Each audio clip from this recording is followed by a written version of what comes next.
Lucifer and the other original mous are alive. The war between factions continues. Many humans were involved in said war, among them Issei, who was reincarnated as an angel at the cost of his own will. But Issei is more than just a simple angel. Will Issei follow Elohim, or will he fall and follow the path of Lucifer? 1. Prologue foreword. What is death?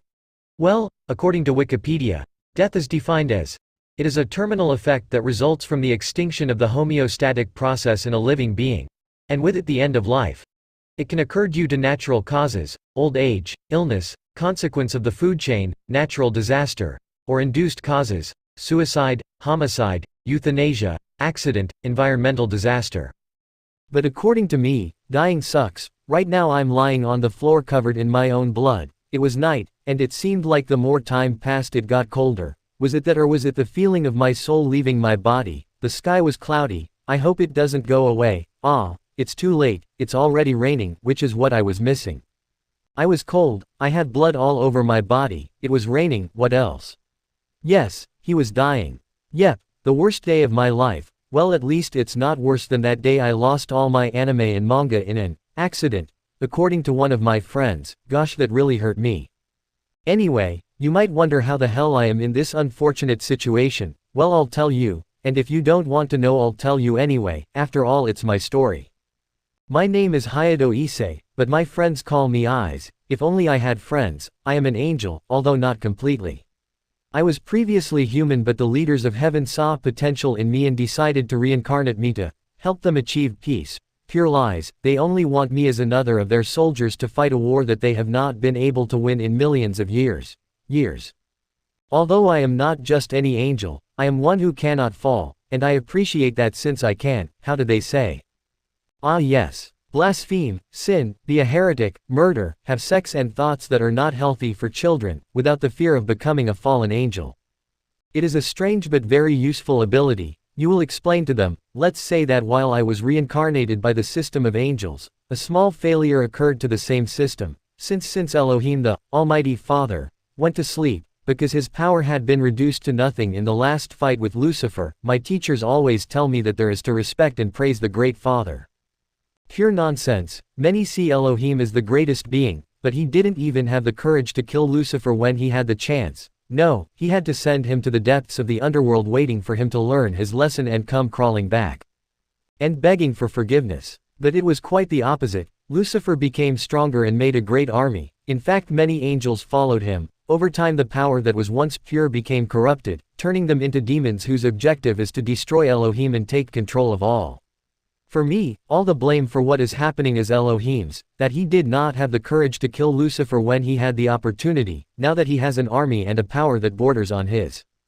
And in fact, Lucifer was not the only one who remained silent. No, many other angels began to have ideas, jealousy, curiosity, envy, lust, which caused them to fall into sin, becoming fallen angels. They are beings that are among the demons, and the angels have the ability to sin at will but still retain the sacred power that was granted to them by Elohim. They are not bad people, I get along very well with them. Eventually the angels, fallen angels and demons began a war. The angels were led by Elohim, the demons by Lucifer, and the fallen angels by Shemhazai and Azazel.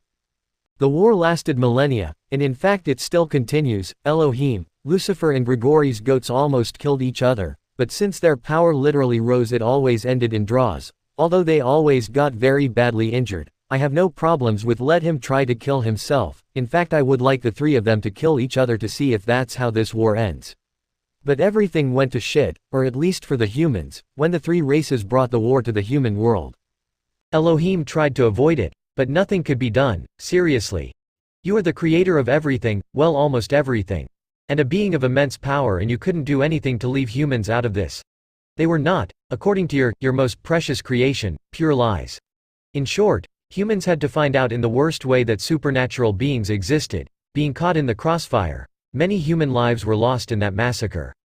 But in fact that greatly benefited the angels, fallen angels and demons. To a large extent, the church achieved a 100% increase in followers. I really amused when I saw lifelong sworn atheists enter a church. That has never happened. It tires me. The number of prayers increased by more than 1000%. Which left the system of heaven working in an optimal state, and the income of heaven was the greatest in history. Thanks to that the production of angels increased, but also increased the number of angels to fall. On the other hand, the demons began to receive more invocations. Contracts and Satanism began to gain fame, becoming a slightly popular religion worldwide. And according to me, it is not a bad religion. I have been in some of its cults. And if I weren't an angel, I think I would be a Satanist and Illuminati. They are bloodthirsty, yes, but they don't do anything that I haven't seen in war.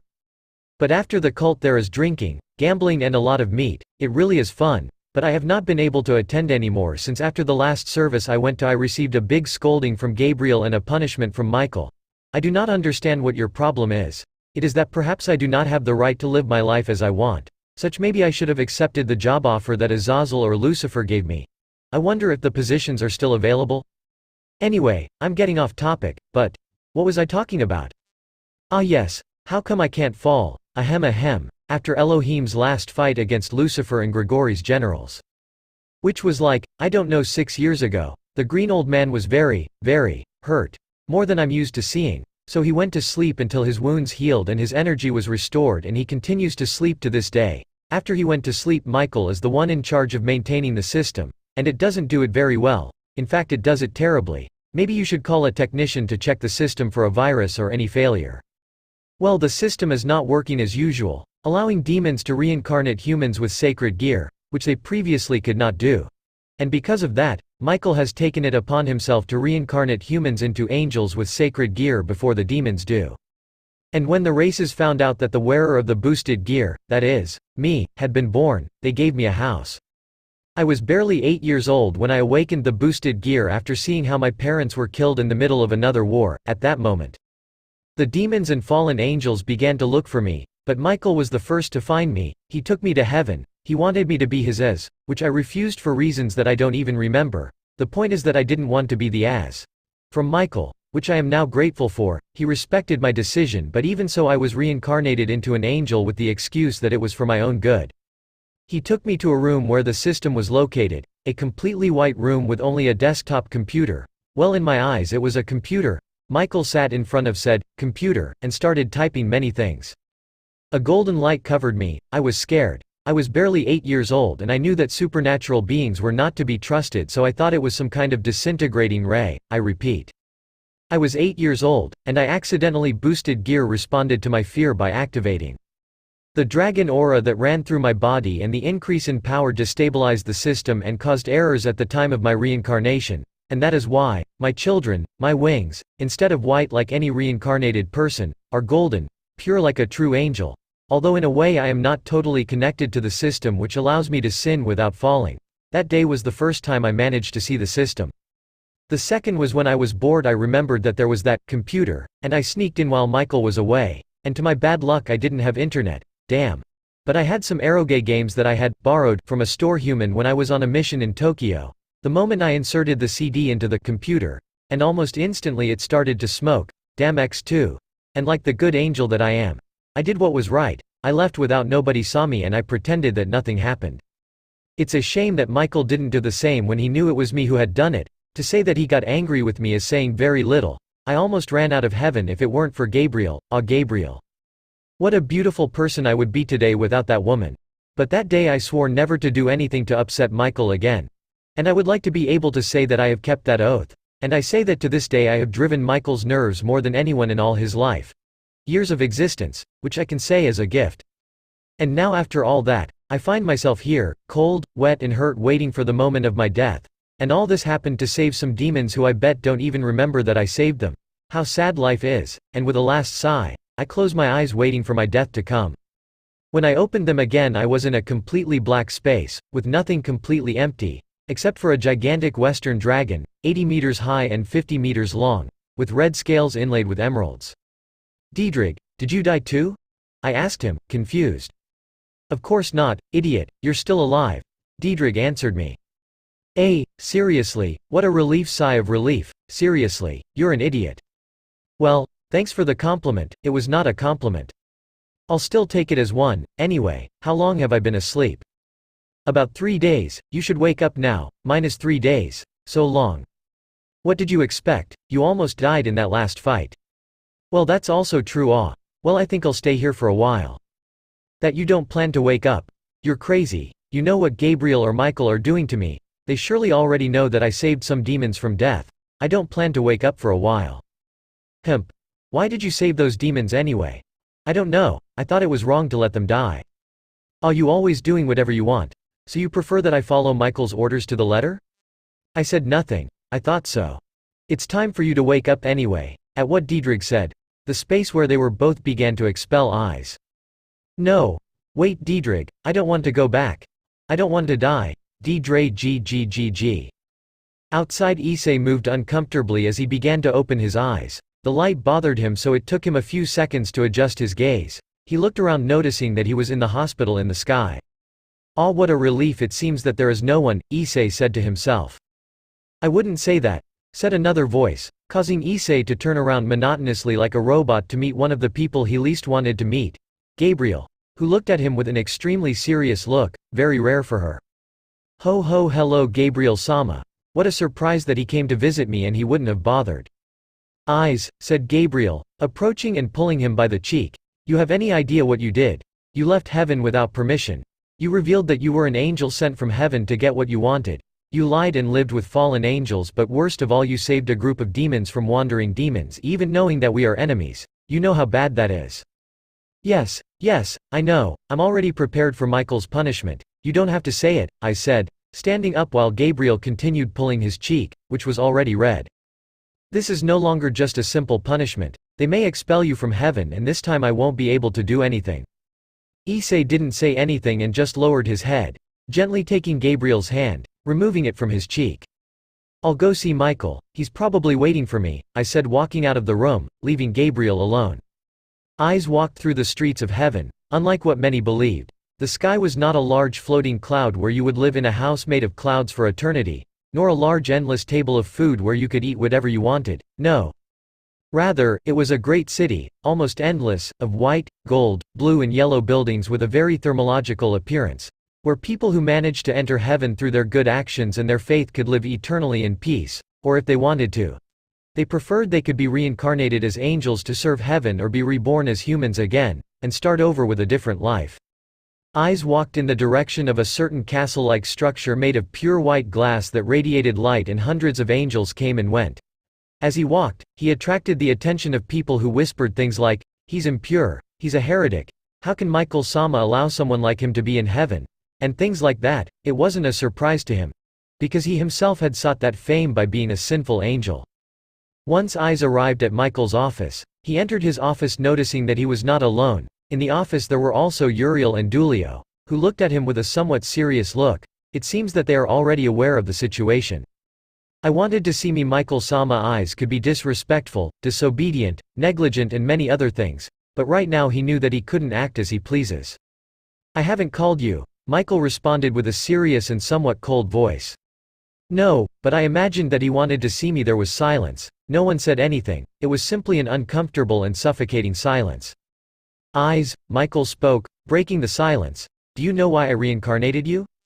To fight the war that is not true. I reincarnated you because I needed your help to achieve the peace that this world needs."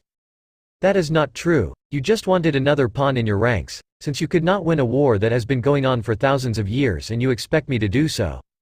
"Eyes, you should be careful what you say," Uriel said. "No, because I'm telling the truth. I lived my life quietly, until they brought me here. I didn't want any of this, but even so I was forced to fight in this war that I didn't start."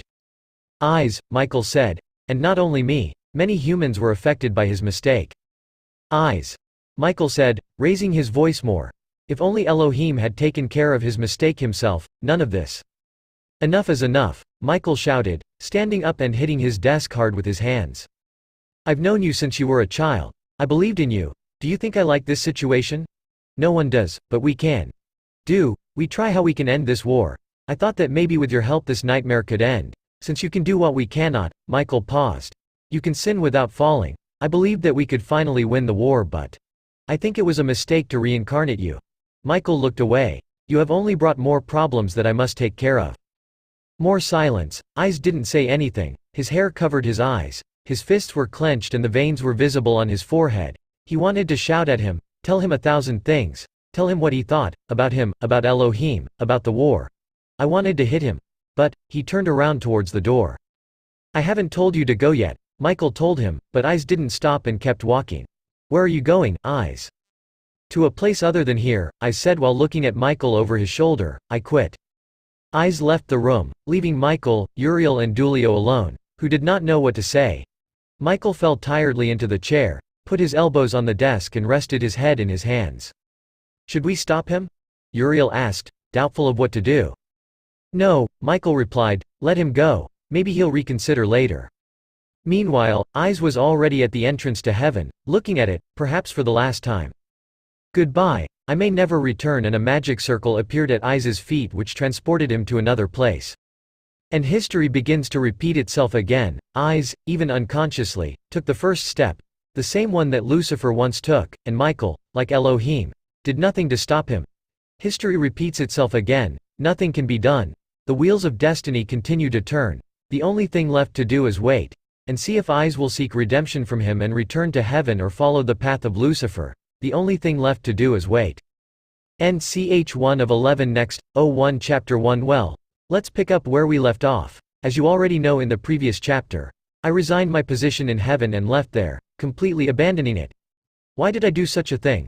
Well, for one simple reason. Michael is a tyrant who does not let me do what I want, but rather what he says, but no more gentleman. I confronted myself and rebelled against his yoke. Now I am free, yes free, and I have nowhere to go. No food, no work and no money. I guess I didn't think it through after all.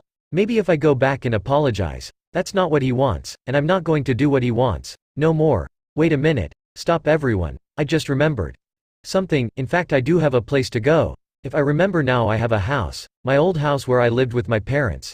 Well before they died. May they rest in peace. Where was I? Yes, in Japan, in a city called. What was it called? Ah yes, Kuo, the city of Kuo. How could I have forgotten? Well then let's go to Kuo. So even though I heard that Kuo is now demon territory, nah. It must be just a rumor. XXX Kuo City XXX. So this is Kuo. Boy has she changed since I left. Well let's get going and look for my house. Surely it shouldn't be that difficult. 3 hours later, it shouldn't be that difficult. I said, let's go to Kuo. I said, no sir, I don't need help to get my bearings. I said, well now I feel lost. I've been flying for hours looking for my house and I can't find it.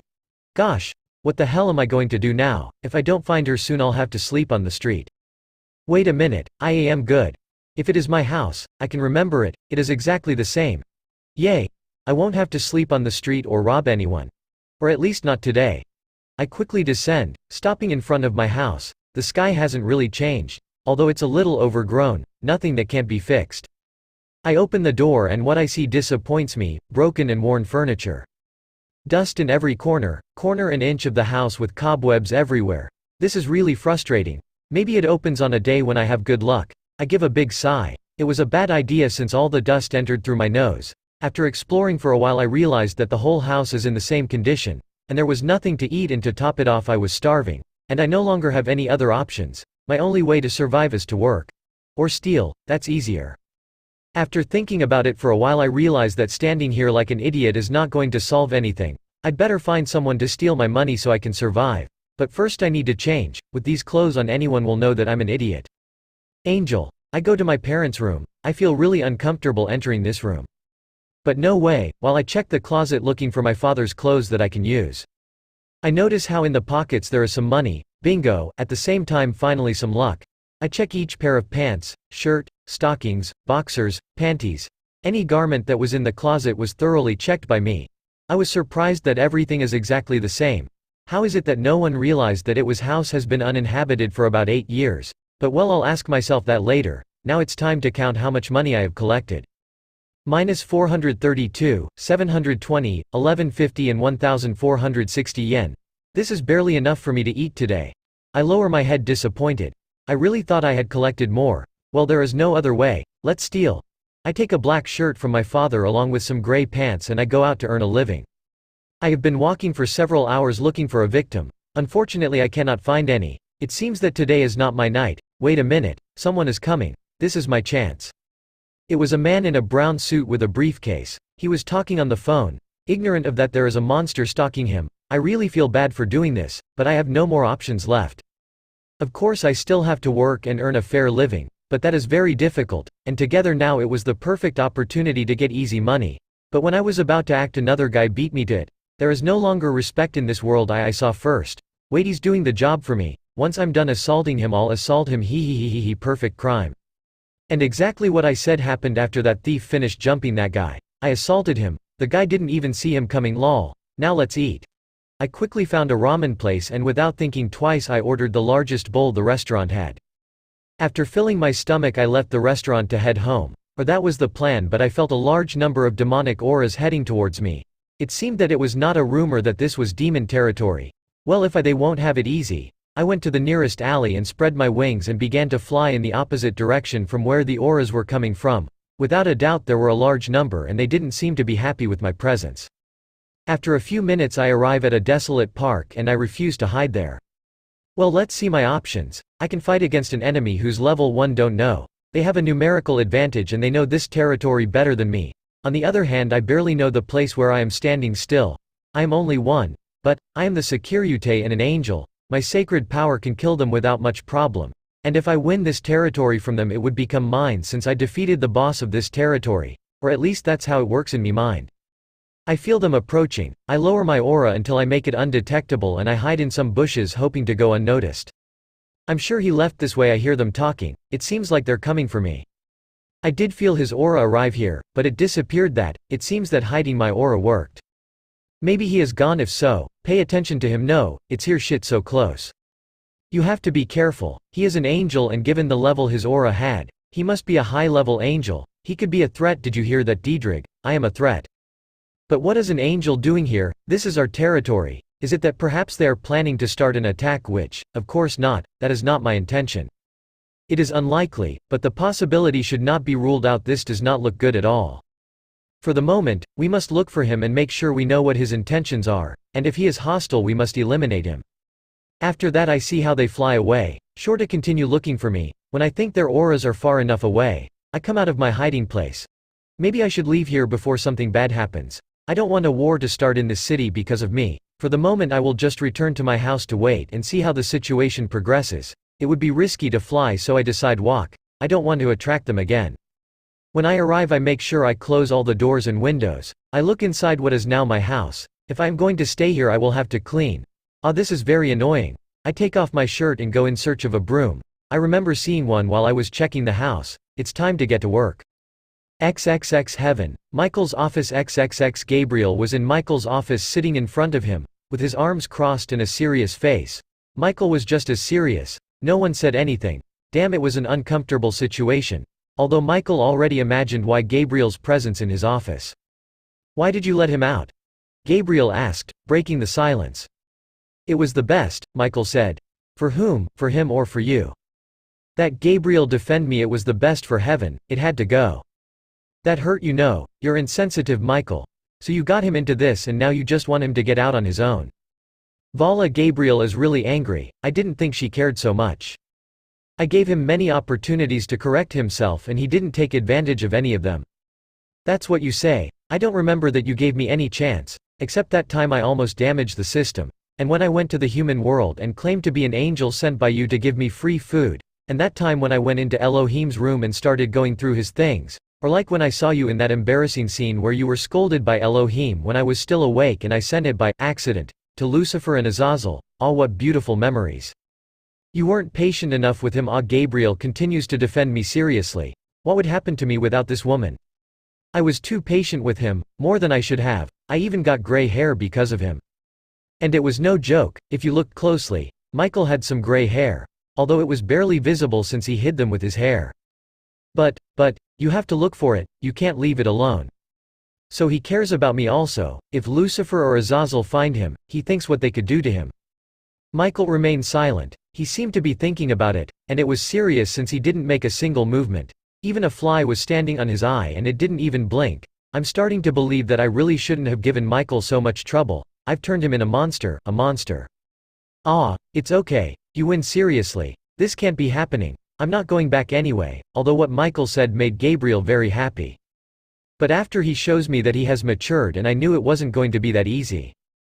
And let's not talk about it anymore. Gabriel was going to speak, but upon seeing Michael's extremely serious look he decided to remain silent. The two remained silent for a few minutes. Gabriel sighed deeply and focused his gaze on Michael again. And what happened with the Excalibur issue? It was Gabriel's question. What happened to the Excalibur? Did someone steal them?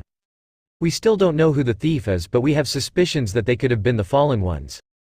What, they seriously stole them? I didn't expect that. Why the fallen? Gabriel asked. I also wanted to know. It's simple, demons couldn't use it, while the fallen could. A simple but reasonable theory. And what do you plan to do? For the moment, order the Vatican to send a couple of exorcists to Kuo to investigate a little more. If that's a good idea. Wait a minute, Kuo said, seriously, all the problems follow me. And you think it's enough? Well, they are both carriers of fragments of the original Excalibur, so I think maybe that's enough. Gabriel didn't ask anything else, he just looked away, immersed in thoughts that are out of my reach. Well, let's get back to me and see how it goes. XXX Kuo City, Hyodo Residence XXX. Several hours had already passed since I started cleaning what could perhaps be my temporary or permanent home. I managed to remove around 2 tons of dust and 500 kilos of cobwebs. Although all the furniture and other things were still in a very bad condition, I think I should have put more effort into the magic classes that Gabriel gave me. Maybe then I could have restored them. I was tired. The only thing I thought about was going to my room and sleeping for the rest of the month. I tiredly went up to the bathroom hoping to take a shower, and surprise, there was no water. Well, it's not surprising, we haven't paid for water service for 8 years. The same thing happens with electricity. Now I'm in the dark. Damn luck. Tired and half pissed off, I go to my parents' room to sleep. I would go to mine, but the bed is very small and I can't get into it. I lean against it, closing my eyes, falling into the arms of Morpheus. I hope that guy is not some rapist or pervert. XXX Kuo Airport XXX. This is Kuo, spoke a person whose face and body was covered by a cloak, and on his back he carried a kind of cross wrapped in bandages. Ah, Kuo, my hometown. How long? Said another person who was next to the one who spoke first. She took big sighs and a smile adorned her face. She was also wrapped in a cape.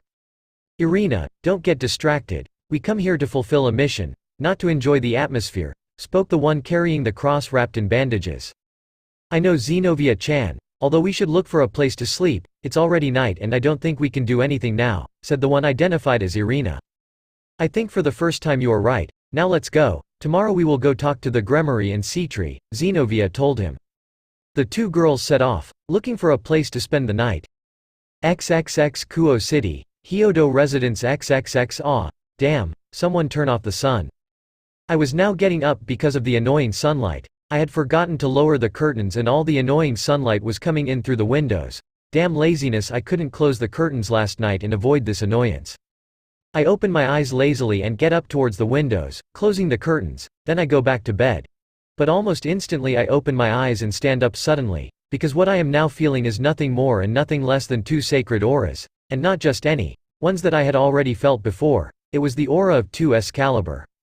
Well, there were 3 options. The first, Michael had already declared me a renegade angel and played my capture. The second, something very bad was happening in Kuo, and the third, that it was a simple coincidence and I should continue sleeping. Well, the third option sounded very tempting, but I could feel that the bearers of those Excalibur were very close, and although they were not going in this direction, I could feel where they were going. They were heading to where there was a strong concentration of demons. That was not my business. If they wanted to commit suicide and go against a group of enemies that outnumber them, that is their problem. I will continue sleeping.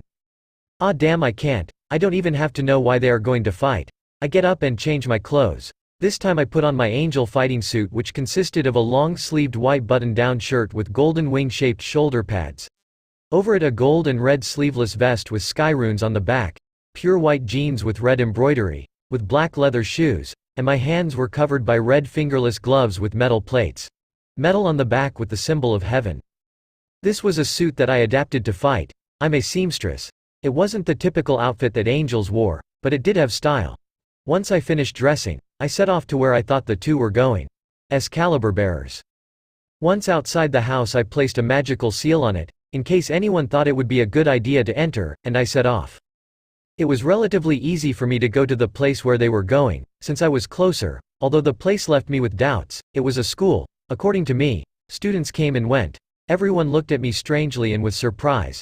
Well, it's normal. It's not every day that you see an angel as surprising and brilliant as me. I noticed that other presences apart from the Excalibur bearers were approaching. And they weren't humans, that's what I was sure of. Well, we just have to wait. It didn't take long for the Excalibur bearers to arrive. When they noticed my presence, they were surprised and looked at me analytically. They were undoubtedly two pretty girls, one with blue hair with green hair and amber eyes, and the other was a brunette. With purple eyes, exorcists for sure. I should have imagined it. I just greeted them with my hand and a smile. Hello, I'm But Issei, reincarnated angel, I greeted them naturally. But Eyes, the sinful angel asked the blue-haired girl. For those who don't know, I have gained fame among all factions. Many know of my existence and began to call me the sinful angel. It is a good nickname, but it could be better. The same one, nice to meet you, I replied. Eyes-kun, the brunette told me. I think I know her, tell me. Do you remember me, she asked, removing her hood, showing her face while pointing to herself. Yup, without a doubt I had already seen her. The problem is that I don't remember where. Not really, but you are familiar to me. I began to look at her in more detail until everything clicked. Ah, you are Irina. Now I remember you. Wah, Irina, it's really been years since I've seen her. Yes, the same. I'm surprised that you recognized me since in the past I was very masculine, said Irina. Irina, later you will explain to me how you know the sinful angel, but now. The blue-haired girl interrupted, looking to the side. I also looked in their direction to see how two girls were looking at us seriously. Hell, no doubt. One had short black hair, wore red glasses with violet eyes, fair skin and a serious face, while the other he had black hair that reached below his knees. He also wore blue glasses with hazel eyes and a body that far surpassed that of his partner. Minutes later, me, Irina and the blue-haired girl, who didn't even show up. How rude. We were in what seemed to be the student council club, sitting on one of the furniture while we waited for someone named Gremory, her sister. Sirzek Gremory, the patriarch of House Gremory. The black-haired girl who introduced herself as Sona Citri is the younger sister of Serafal Citri, the matriarch of the Citri house. Sona kept her eyes on me. Either she hated me or she was intrigued by someone like me. I really don't know, her face doesn't prove anything. I was talking to Irina, who was telling me how she became an exorcist and bearer of the Excalibur mimic, happy with life and everything, until she introduced me to her friend, Quarta Zenovia, bearer of the Excalibur destruction. She was a very strange girl, she didn't seem to like me and her expression showed it to me. But in the room I was not the only one who looked at me that way, since all of Sona's nobility was present, each one with a different expression on me. It was really uncomfortable, because they can't let me be. It seems that I am doomed to attract attention for the rest of my life. But my thoughts were interrupted when I heard the door being knocked. Sona responded with a "come in," and immediately a redhead entered. Wait, redhead. I'm here, Sona, said redhead. When I looked at her, I opened my eyes wide. I stopped suddenly while my gaze didn't leave her. The redhead had almost the same reaction as me. She was not alone as she was accompanied by 3 other girls and a blonde boy, apparently her nobility.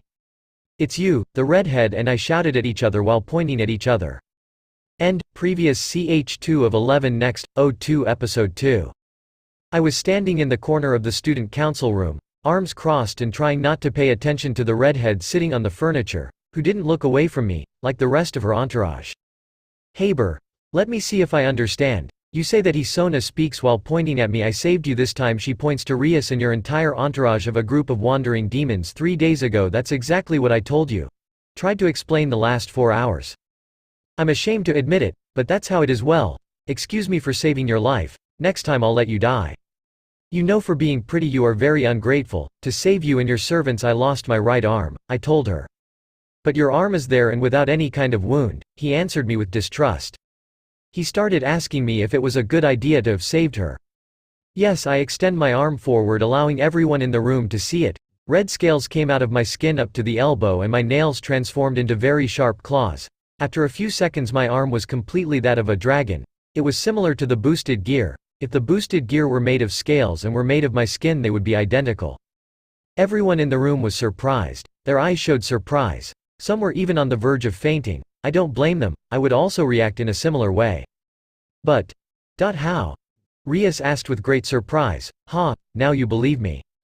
My arm, may it rest in peace, was eaten by one of those wandering demons. Luckily Diedrich was able to restore it, although he rather took my arm and exchanged it for his own. I explained to them. And why the hell am I telling them, to them? They don't care about my private life. Diedrich, the Welsh dragon? Sona asked. damn, now they know I'm the Securite, although they were going to know at any moment. The same, so you are? Rias asked. The Securite, I announced. It seems that knowing that I was the Securite caused them some fear, because whoever isn't terrified by that name, even it gives me nightmares. Well, let's leave that aside, let's focus on why we're here. Once looking at Irina and Zenobia, Rias and Sona seemed to take my hint and focus their attention on the two exorcists. Both exorcists looked at each other before putting on a serious face. They paused and proceeded to speak. But first the Queen of Sona did not serve some tea. I take a sip. It was somewhat bitter and very refreshing. It was definitely good. Days ago, 3 fragments of the Excalibur were stolen, Zenobia said seriously. That seemed to surprise the demons, but I almost choked on the tea which I immediately spit out. You said they were stolen? I asked excitedly. Yes, we suspect it was the fallen angels, Irina said. Damn, this is bad. Then that damn guy really did it. I thought he was just joking. I was really surprised. But the last thing I said caught everyone's attention as the room. I think I talked too much. Could it be that? Do you know who stole them? Zenobia asked, looking at me threateningly. In fact, if you lose it. A few days ago I was in Gregory. For totally legal matters, obviously. While I was walking from here to there I met the bastard Kokabiel. This last one caused surprises. He invited me for some drinks. And well, I didn't refuse. We talked a lot of things. He's a really nice guy. After a few drinks, we got closer and he told me the real reason why he invited me out for a drink. I paused dramatically to increase the suspense. He said he wanted to recruit me. He told me his plan to take down the ceasefire. I had planned to steal the Excalibur and destroy a territory of some important demon so that the war could resume its course. After explaining the situation, everyone in the room remained silent. It seems that the news surprised them because, of course, I did too. I would be surprised. Then why didn't you do anything to prevent it or inform your superiors? Asked an apparently annoyed Sona. I thought it was a joke. I had drunk too much. I thought I was drunk. In addition to how to report that to any superior without sounding bad. Hello, Michael. How have you been? By the way, he went to Gregory without your permission and without telling you. I met Kokabiel, who wanted to recruit me, and he was so drunk that he told me his plan to finish with the ceasefire and stealing the Excalibur. You know how bad that sounds. I don't even want to imagine the punishment he would have given me. Plus I'm not exactly on the list of the best subordinates, and believe me, all the angels of the heaven, everyone is on that list, except me. I even think even Azazel is on that list. Sona and Rias were not very happy because if Irina and Zenobia were here to look for the Excalibur, it means that Kokabiel is in Kuo, and did not come for sightseeing. Come on, Irina, we have to report this to the church, said Zenobia, standing up, walking to the door followed by the brunette. But halfway there he turned his gaze, more specifically to one of Rias's deer, a blonde with long hair, green eyes, with a shy and nervous look, light skin that looked like it would break at the slightest blow, and her body was still in development. I've been wondering this since I saw you. Are you Asia Argento? Zenobia asked. How direct. Why yes, she answered shyly. I must admit, she really was a very pretty girl. I didn't think I would meet a witch. What he said seemed to affect the girl. Oh, are you the ex-nun who became a witch? I heard that you were exiled because you cured a demon, but I didn't know that you had become a demon. This time Irina spoke. My eyes went in the direction of the girl called Asia. She was clutching her skirt tightly and her eyes began to fill with tears. To think that a saint became a demon. HMP. I guess no one is perfect, but do you still believe in God? Zenobia, she is a demon, but still, there are many sinners who repent and keep their faith. I can see that in it. Ah yes, Asia-san, despite being a demon, do you still believe in God? Everyone in the room was silent, waiting for her response. Rias seemed annoyed. It is understandable right now, they are insulting one of her deer in front of her, and honestly it was starting to bother me too. I can't forget him so easily. I believed in him all my life. I was crying. Geez, that really was cruel. Then let us kill you. Okay, they had already crossed the line. Whatever sin you have committed, God will forgive you. I will punish you. In the name of God. That's enough. Zenobia Quarta. I spoke, ahead of Rias, putting myself between Asia and Zenobia. What do you think you're doing? Hiodo eyes. Get away, I'm punishing a sinner in the name of God.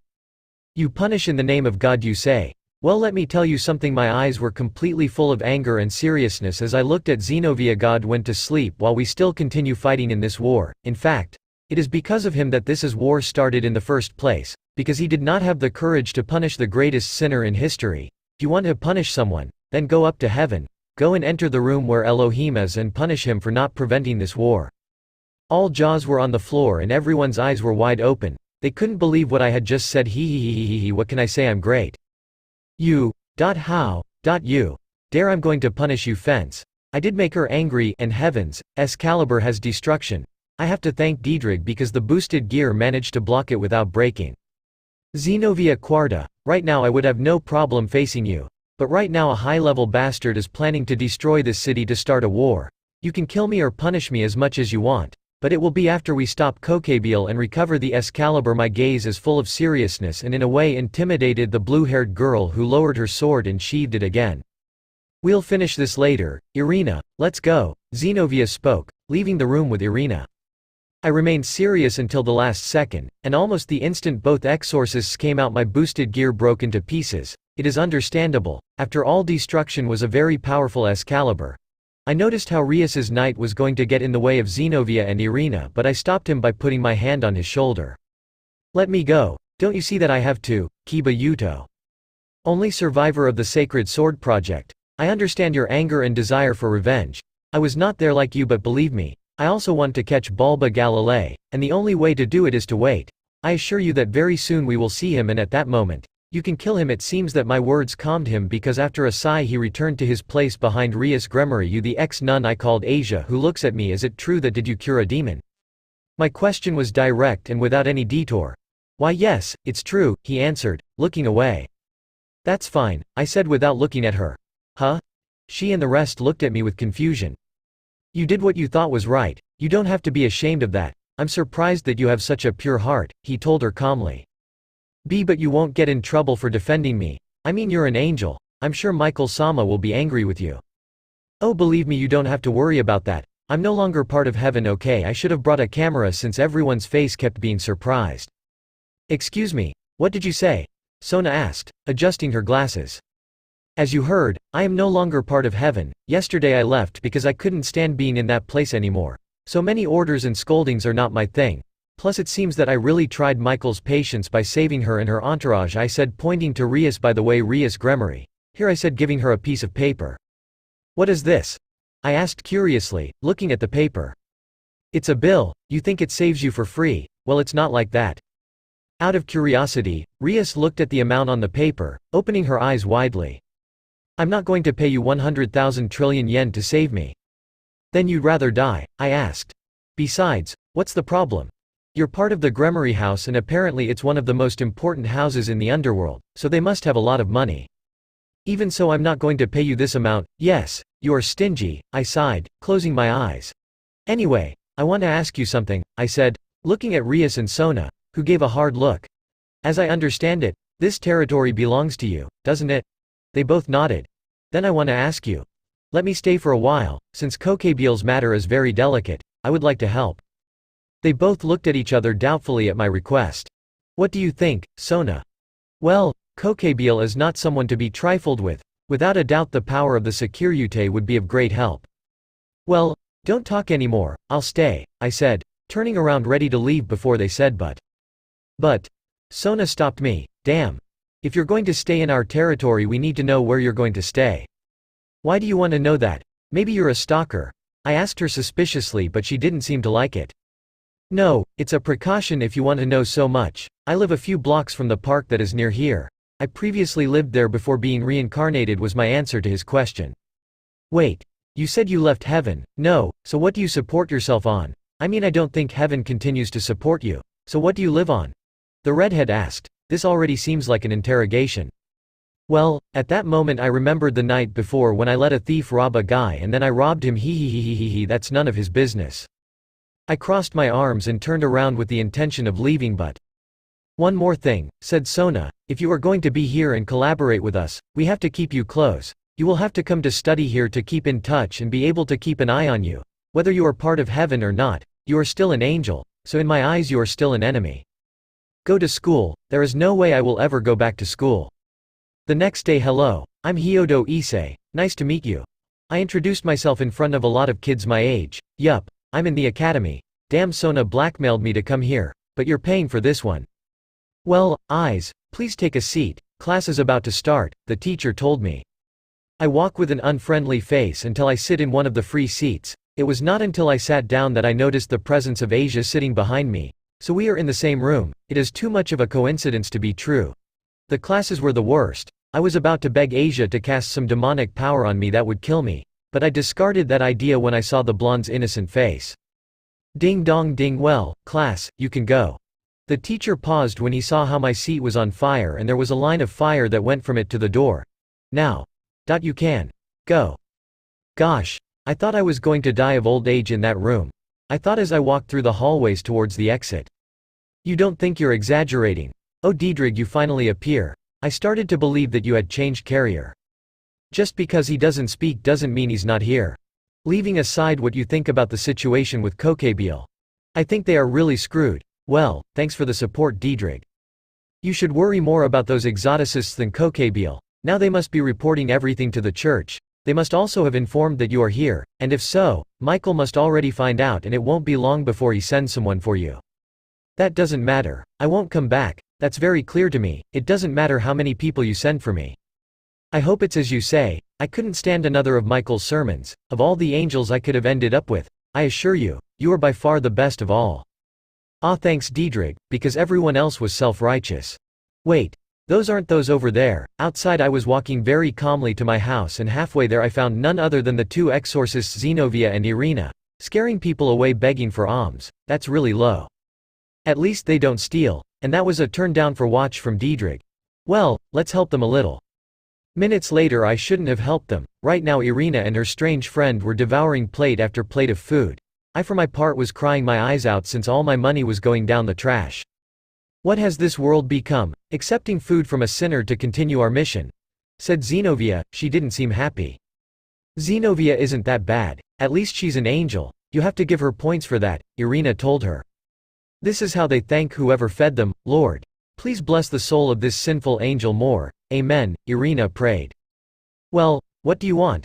Zenovia asked, finishing a glass of water.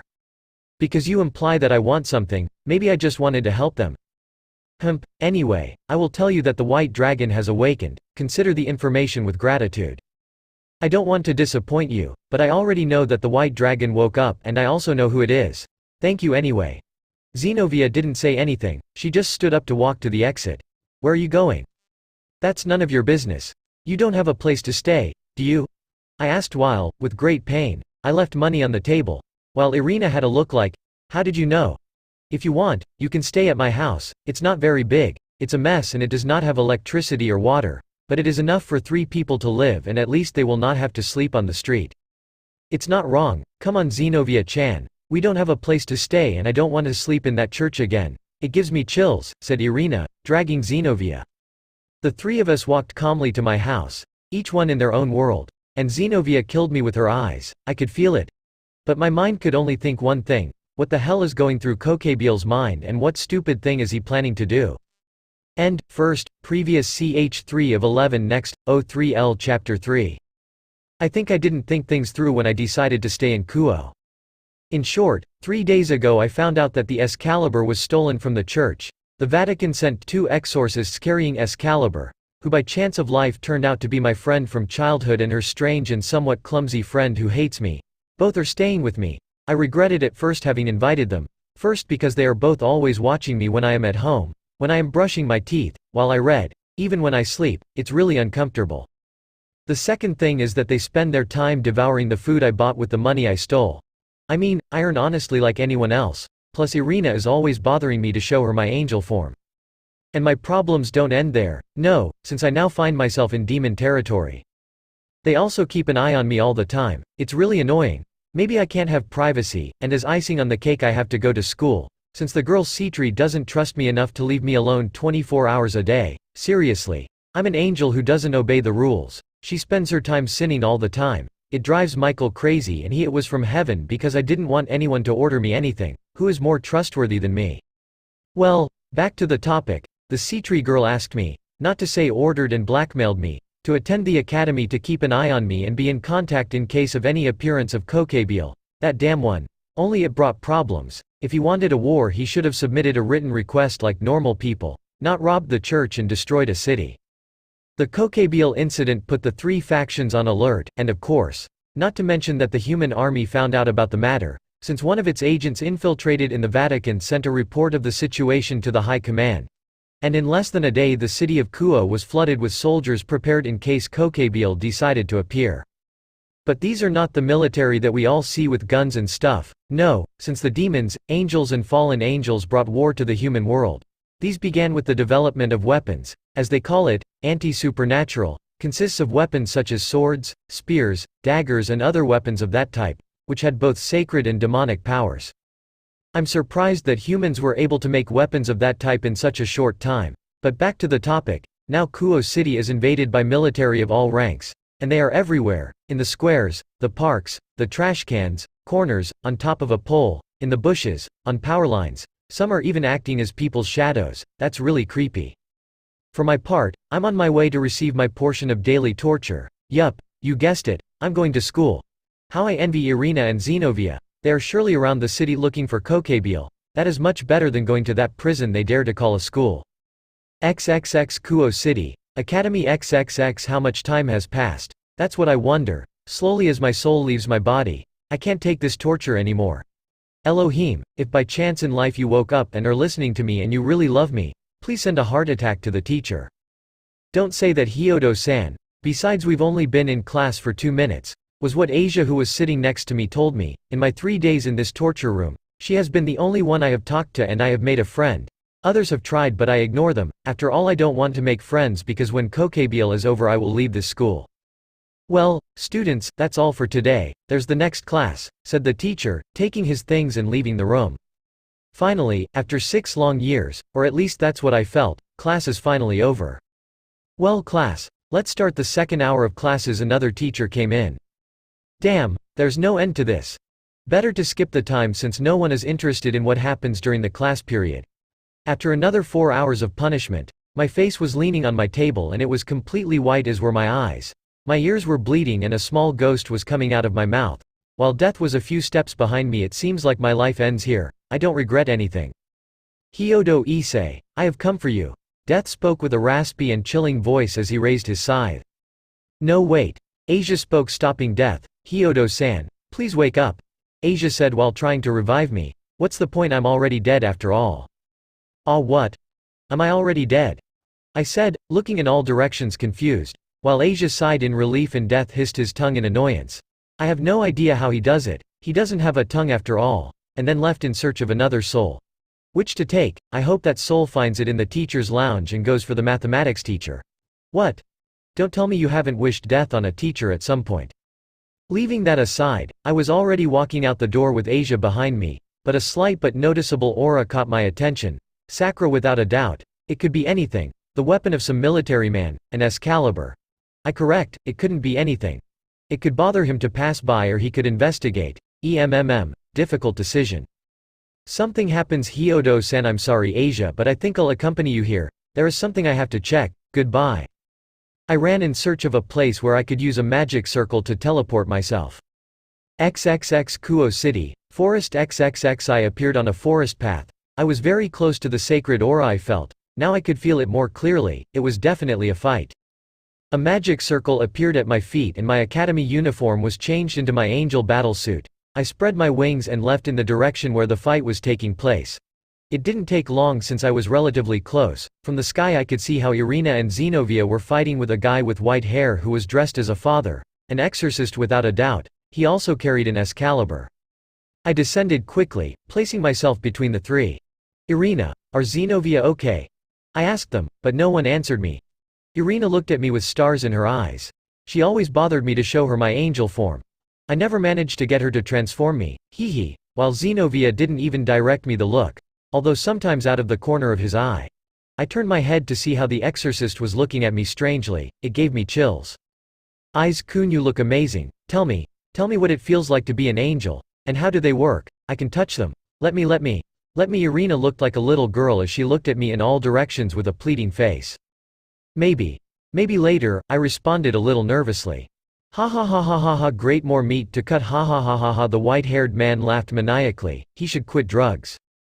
And quickly the exorcist pounced on me, brandishing his Excalibur erratically. He was fast, But it wasn't very difficult for me to dodge him. His thrusts, although they were fast and with some force, were predictable.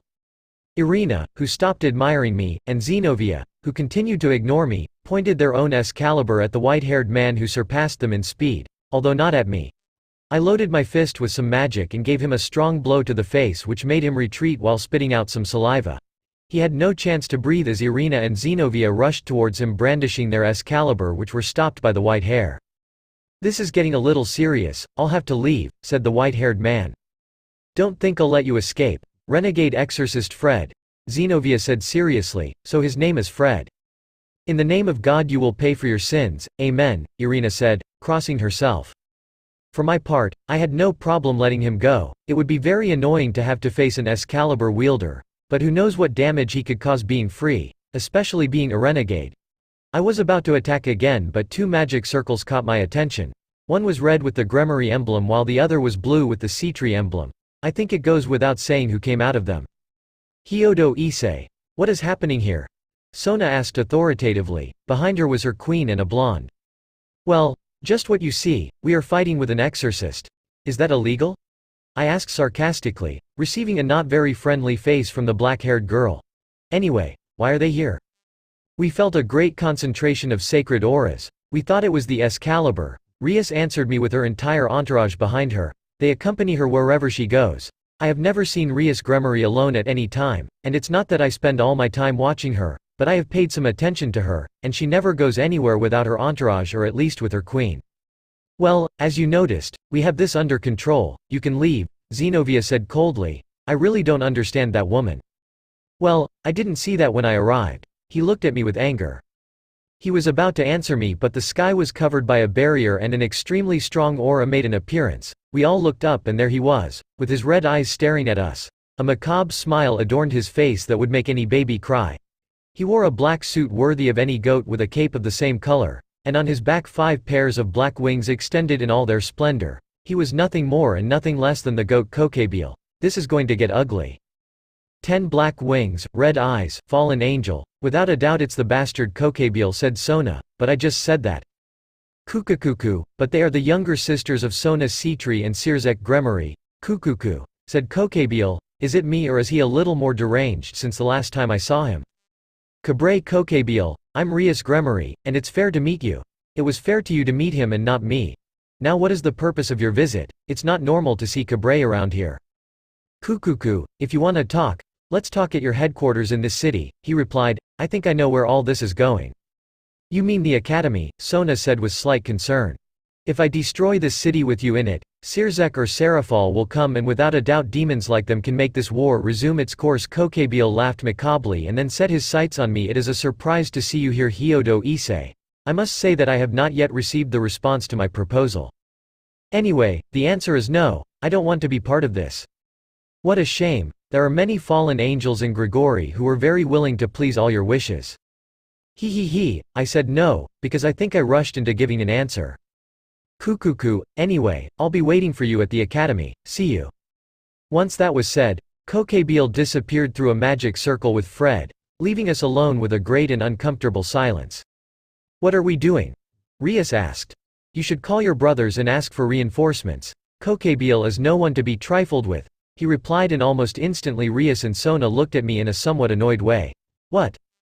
If that's the case, why don't you ask for reinforcements? Sona told me in an annoying way. Of course, as I didn't think about it before. Give me a moment, I said sarcastically, putting my finger in my ear, pretending to open a communication circle. Hello Michael, how are you? I'm Eyes, by the way. Could you send me some reinforcements? Things are going, she's making something ugly with Kokabiel. How? Can't you send me help because I'm no longer part of heaven? I understand, don't worry, I'll tell them, goodbye. She says she can't because I left heaven. My sarcasm, he was at the highest levels at the moment. So whoever thinks they better go digging their grave, because if they don't call their brothers we're screwed. Both Rias and Sona looked at me in a bad way. They were undoubtedly upset with me, but what can I do? That's just me. I don't think I have a choice, said Rias. It seems like she finally understood. Will you call your brother? Sona asked him. Something like that, Rias replied. Well, it would be better if. I couldn't finish. I turned my head to see how Irina was attached to my wings, rubbing her cheeks and caressing them with her hands. It's so soft, come on Zenobia, touch it too. Irina was like a little girl. Go ahead. If you want you can also touch them, I said looking at Asia who looked at me with pleading eyes. She smiled and shyly approached touching my wings just like Irina. While everyone looked at me in a very strange way and with a drop of sweat. Behind his head what? You've never seen two girls touch an angel's wings. XXX Kuo City, Academy XXX. It was already night, I along with Irina, nor anything came out of it. Well, Gremory, when your brother will send reinforcements, I asked her, to which she looked at me confused. I never said that my brother would send reinforcements, he responded indifferently. Then who the hell did you ask for help? The answer to my question came in a magic circle wrapped in fire. From said circle came 16 people, obviously demons, and from the emblem that I saw in the magic circle they were demons from the Phoenix house. They were in total 15 women and only one man who seemed to be a high-class demon. He was blonde with blue eyes with the face of a criminal who wore a wine-colored suit, a complete cretin in my eyes. Who is he? I asked Rias. I didn't like that guy. He is Raizer Phoenix, and unfortunately he is. She was going to say but she couldn't since the one named Raizer interrupted her. And I am her husband. I finish this. I didn't know you were married. Although it is understandable since the number of pure blood demons has decreased a lot in these years, it is surely a forced marriage. I didn't expect to find an angel here, said Raizer, looking at me with anger. And I didn't order fried hair. My comment brought a slight smile to Rias and her entourage and a vein on Razor's forehead. Damn, you are insulting a phoenix and you insulting someone who could kick your ass. We both looked at each other with anger. Raizer, I didn't call you to fight him, Rias said. My dear Rias, I was undoubtedly surprised to hear that you asked for my help. Maybe you are already beginning to accept me as your husband. I will never accept that. Wait, don't tell me that it was him you asked for help. I asked expecting a negative answer which never came. On the contrary, Rias assured me, I understand, I said while I took out a piece of paper from my clothes along with a pencil beginning to write. What Ace's eyes Kun? Irina asked me, approaching me. My will, if I am going to die today at least I want the world to know my last will. When I finished writing I put the pencil away reading the paper verifying that everything would be fine. Irina looked over my shoulder to read what it said. Issei's will. I leave all my things to Gabriel. Except my anime and manga collection, I want those to be buried with me. Irina and everyone had an anime-style blob on the back of their heads as they looked at me with an "I'm serious" face. That? Do you really want that to be your last wish? Queen Rias asked me. I'm not going to leave my anime collection to anyone, or they'll bury with me and die with me. Once finished, I kept my will between my clothes. I gave a big sigh looking at the academy wrapped in the barrier. I think it's time. End. First, previous ch 4 of 11 next. 04 Chapter 4. The fight ended. In the end Kokabiel got his way. Kuo ended up destroyed. The Gremory girl and Citri dead as well as the Yakitori. The war resumed its course which forced Elohim to wake up from his sleep, while my soul lay in the hands of the Shinigami and… Could you stop being so negative? Rias told me, interrupting me, I'm sorry to be realistic. Well, I'm sorry. Maybe if someone had listened to me and asked their brother for help, maybe I wouldn't be like this, I responded, crossing my arms. Now we are inside the academy walking towards our sad end. Honestly, what were you thinking? By ordering yakitori, perhaps you are thinking of bribing Kokabiel with food. My comment seemed to amuse the majority. Although not much to yakitori, they would have seen the face he had when he found out that our enemy was going to be Kokabiel. Ha ha ha. You know, I'm getting tired of you. The yakitori spoke as the fire enveloped his body. I'm sorry, but food doesn't have the right to speak, was my response as I put out the flames with a fire extinguisher. I knew it was a good idea to bring one. Why do you have a fire extinguisher? Was Irina's innocent question. Well, I saw it when I entered and I thought it was a good idea to bring it. I don't want to die on fire from the yakitori, was my response, causing more anger in Raizer. Rias was sighing heavily. Irina and Zenobia were a little more serious than normal. Accept and leave Kuo and look for another place to live. But it was already late. Now we are in the schoolyard. Kokabiel was sitting on a throne that was floating a few meters above us. He was calm looking at us with his red eyes. He should stop smoking so much drugs, and a smile that any baby would cry, and I bet an adult too. Who will come? Will it be Serafal, or Sirzek? He asked, because he was going to be very disappointed to know who it was that came. Instead of them, we have come, was what Rias said with confidence. It seems that she still doesn't realize the mess we've gotten ourselves into.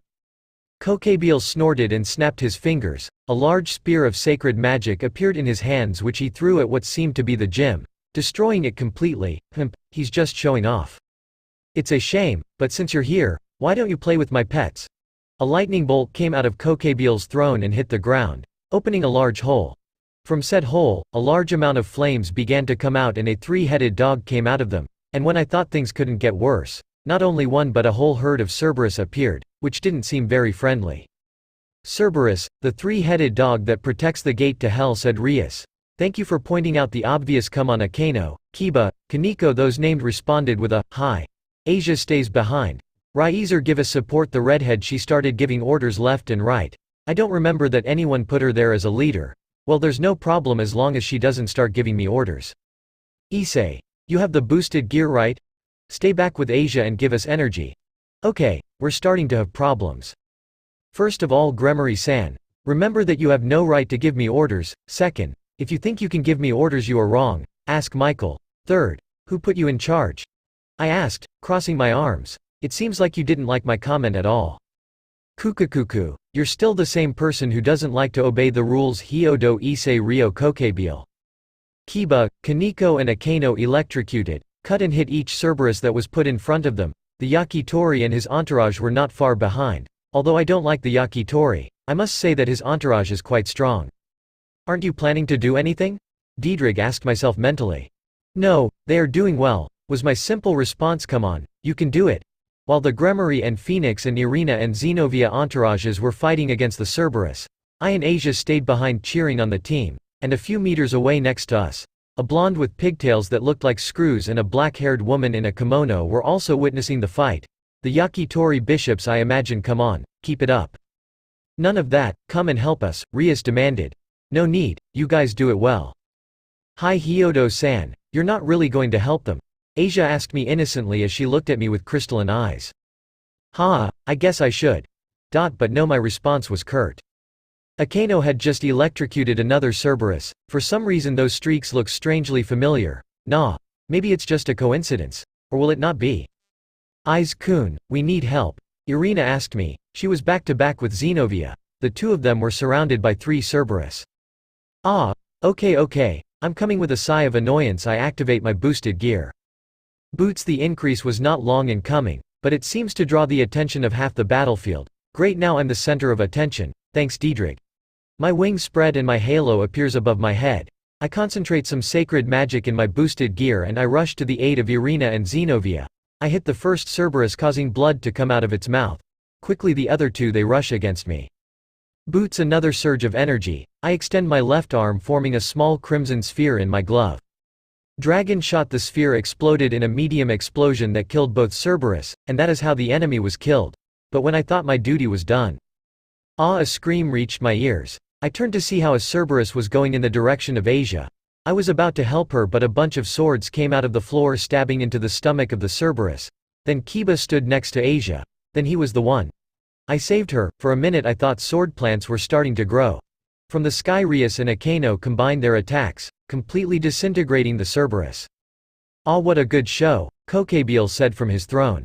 Tch, take this, said Rias, throwing a ball of power of destruction towards Kokabiel. Bad idea. The goat put his hand forward, stopping Rias's attack and deflecting it towards a field. I think it goes without saying that it ended up destroyed and with a crater of considerable size. Kukakukuku, interesting. Come on Rias, Gremory, show me what you have. Kokabiel stood up looking at the redhead with a chilling smile. This list, it's finally ready, exclaimed a crazy old man who until now I had not noticed was there. He was in front of a sword that gave off an incredible sacred aura. Ahahahaha, you better get out of here, this city will be razed to the ground. Less than 20 minutes. Given what the old lock said. Wait, he said in less than 20 minutes, damn, I have to get out of here. But if we look at it carefully, if I destroy that sword I would prevent the destruction of the city. I would save my life, the life of the inhabitants of this city. I would become a world-renowned hero, and Michael will surely beg me to return. Perhaps I will accept out of pity, and in a couple of months, which I say months will surely be in a few days, I will be promoted to Seraphim. I will take Michael's position. I will control the sky and then the world. Ahahahaha, evil laugh, good, and I just have to destroy that sword. You know that's not how the world works, right? You'll see Diedrich, I just have to destroy those swords. If you want it to stop, Kokabiel spread his wings and his throne disappeared. They will have to defeat me. Shit, my perfect plan for world domination went to hell with those 3 words. Rias clenched her teeth tightly, concentrated all her power of destruction in her hands and threw it straight at Kokabiel, who stopped her with his bare hands, but it didn't end there. Akaino appeared behind the goat, launching a powerful beam straight at his back. Kokabiel didn't even notice. He flinched, stopping it in the same way as Rias's attack, joining his palms together to unite the power of Rias's destruction with Akaino's lightning, creating a large sphere of destructive power which he threw at Rias and Akaino. Akaino quickly stepped in front of Rias, creating a magic circle with the intention of reducing the impact. Wow, this is really problematic. Before the sphere of destruction launched with Kokabiel hit Akaino's magic circle, I stood in front of her, both which surprised them, and when the sphere was a few meters away from touching me, I created a sword of light, cutting the sphere of destruction in 2. Mental note: thank Uriel Sensei for teaching me how to create swords with holy magic. I quickly made a mental note by saving it in my brain, but an insufficient space error message appeared in my mind. I'm sorry to tell you eyes, but your brain is full of anime and hentai. No more mental notes come in, Diedrich told me. TCH, delete mental note, it doesn't matter, I'm sure I'll remember it. Leaving that aside, I looked at both Gremory over my shoulder. They looked at me with some surprise, and I, in turn, told them with my look that this wasn't going to come cheap at all. I focused my gaze again on Kokabiel. She still had her not so healthy smile. But enough about me and Kokabiel. Let's turn the bed a little to the left. Yes, right there, where the Gremory knight is. Kiba, I don't know why, but I don't like that handsome boy. He walked with a lost gaze towards Balba. He didn't seem to have good intentions. Balba Galilei, I am a survivor of the Sacred Sword Project. Although in fact I was about to die. I can only continue living if I was reincarnated as a demon. I could not die. Not without first avenging my companions. And so with great anger Kiba attacked Balba with his sword in hand with the intention of ending his life, and I am sure that he would have succeeded if it had not been for Kokabiel throwing another of his spears of light in the middle of his path, creating a medium explosion. It was a direct hit. It's a shame he was a good person. Don't worry Kiba. I will avenge you. Your soul will give me strength to. Whoever leaves your melodrama is alive, not dead yet, Diedrich growled. Well, I'm sorry to try to put some emotion into this story, haha, sigh. As Diedrich said, apparently Kiba was still alive. The explosion seemed to cause him some wounds and slight bruises, nothing serious apparently. Stupid low-class demon, freed, Kokabiel called, to which the white-haired man immediately responded. This is the last act. Now take the Excalibur and destroy these demons to end this. Last act? What is this, a preschool theater joke? I think so many battles left Kokabiel's brain completely melted.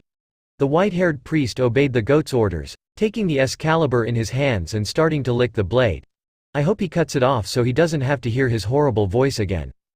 Damn, it cut me. Wow. I can't believe it, it really happened. I have to ask for something else. I know. I want to be a god. You know it's not going to happen, right? I know Diedrich, I know. Come on, who will be first? Fried asked. The priest smiled macabrely as he looked over each of those on the battlefield, until he fixed his gaze on Kaneko and Asia, who were closest to him. Without thinking twice, Fried launched himself against both of them. Kaneko stood in front of Asia with the intention of protecting her. It seems that she intends to fight. Is she either mentally ill or doesn't know how to add? Sadistic priest plus a very powerful Excalibur equals dead demons. A simple and straightforward equation that even a child could solve. Fried was just a few steps away from reaching his goal, taking the Excalibur with both hands, raising it above his head. Kaneko raised her fists ready to fight. Too bad she's not going to win. Fried launched his thrust with the intention of cutting both demons, but the Excalibur was stopped by 2 other swords before it could touch both Gremory. Fried watched with disgust as the 2 Yakitori knights stood between him and the Gremory. Finally someone from the Yakitori team did something useful. Both knights began to push Fried back, achieving it easily. Haha, there you go Fried, some girls are stronger than you. The brown-haired woman who was wearing an armor with several swords on it put more strength into her sword, which was engulfed in flames. Her companion, who was a blue-haired woman with a large sword, on the other hand jumped back, separating herself from Fried. With her knight's speed she appeared in an instant behind Fried, but the priest reacted before her, stopping fighting with the sword. Brown-haired and taking a step to the side, avoiding the blue-haired girl's cut. Well, let's let them continue with their fight. Let's go back to Kiba. The blonde stood up with some difficulty. Because Kokabiel's spear caused him some wounds, they were slight, but they were wounds caused by sacred magic. I heard that one of the test subjects escaped, but I never believed that he would become a demon. It was Balba who spoke. He was already in front of Kiba looking at him with a smile. I am grateful for your contributions. Thanks to you the experiment was successful. Do I exist? Kiba asked with some annoyance. The power of the subjects was not enough to hold a sword, so it led to a solution. I simply had to take them all away. At what Balba said, Kiba and the others present opened their eyes in surprise. I found a way to crystallize it. This crystal is made of. Yes, I already know that story. During my stay in heaven, Michael informed a group of angels, including me, about the sacred sword project carried out by the Vatican, but the project was annulled. However, Balba Galilei, who had taken the lives of hundreds of innocent people, taking away their power and then crystallizing it and giving it to whoever he wanted. Balba's immediate capture was ordered, but he still managed to escape before they could take him, but none of us knew that he had allied himself with Kokabiel. No wonder we couldn't find his whereabouts. While the Vatican kept the crystals that Balba produced and I used them on people in order not to waste it. Well, anyway, Balba seems to have continued with his ambitions, and apparently the meeting with Kokabiel melted what was left of his brain. Balba threw the crystal he had in his hand at the feet of Kiba, who picked it up. Looking at it with eyes crystal clear with tears, Rias and the rest of his entourage looked at him with tears in their eyes. The yakitori with indifference, while his entourage looked at him with a bit sad, except for both gentlemen who looked at him sadly. For their part, Irina and Zenobia seemed immersed in their thoughts. It seemed that they remembered something that left them somewhat surprised. I wonder what it was. How many people did you sacrifice because of your greed? Kiba asked with a trembling voice as he held the crystal to his chest. Rarely behind him lights began to appear. These lights began to slowly take shape, the shape of people. Okay, I think this is already getting out of control. First a goat, then a Cerberus, an Excalibur created from other Excalibur, and now ghosts. Are they people? Asia asked. It seems so, Akeno replied. Most likely, they are the result of the forces that were there in this area, and the souls that Yuto-kun's heart released from the crystal. I have always wondered if I deserved to be the only survivor. Many of them had bigger dreams than me. Many wanted to survive more than me. Really, did he deserve to live in peace? Kiba asked himself, gritting his teeth. He raised his head looking behind him, noticing the presence of, let's say, the souls of his former teammates. He looked down to see how a girl was pulling his shirt sleeve. He smiled, then all the other souls turned into particles of light and began to float around Kiba. Don't worry, we are all together. Open your heart. For us, don't be afraid, even if God is asleep. Even if God is not watching, our hearts will always be. Kiba was crying at the words his former classmates said to him. He closed his eyes and smiled. When he finished, so that later all the particles of light entered his body, and it seemed that a light illuminated him from the sky. Rias and Akeno were smiling sincerely. Asia was crying, clasping her hands on her chest, while Kaneko felt a feeling that she described as warm, although her face showed no expression. Irina looked fascinated at the scene, and Zenobia continued. Being Zenobia, for his part, the yakitori looked at everything with a look of annoyance, and his entourage was moved, and Aiz-kun, are you crying? Irina asked me innocently. You're not wrong, I'm not crying, I responded with a cold tone. Unfortunately, I was crying even though my face remains cold. That gentleman has reached his limit, Diedrich said, speaking through the glove. Everyone quickly looked like, his hand is talking. Diedrich, do you mean? I asked. Yes, when the dreams and desires of a sacred gear wielder change to such a degree that the sacred gear extends its limit, creating a balance breaker, Diedrich concluded. Oh. I heard from Kokabiel, who seemed to be having fun. My companions did not want me to avenge them, but I still must eliminate the evil that is in front of me. I must prevent. Kiba began to walk towards Balba, creating a sword in front of him. Someone else suffers the same fate as us. Freed, Balba called. It was obvious that he was scared. I'm coming, said Freed, getting away from the yakitori knights. Freed jumped in front of Kiba, putting himself on guard with the Excalibur in his hands. Idiot, you should have run away when you had the chance, Balba laughed. Do it, Kiba, you are part of the Gremory family, and Excalibur should be nothing to my knight, Rias told him with a sincere smile. Yuto-kun, you can do it, Akeno supported. Do it, Kaneko said. Kiba-san, Asia said through tears. Guys, what's wrong? I'm starting to feel sick from so much stupidity. I'm going to kill them all, Freed said sadistically, interrupting Kiba. Kiba looked at him. I will become a sword, my companions now fused with my soul. Allow me to fulfill our dreams of those days, sword birth. Kiba raised his sword which was surrounded by sacred and demonic magic which began to transform the sword he contemplates, sword of betrayal, a sword that is sacred and demonic. A sacred and demonic sword, yes. Ultimately Michael will not be happy with that. A demon that can carry a sacred element. It is not something you see every day.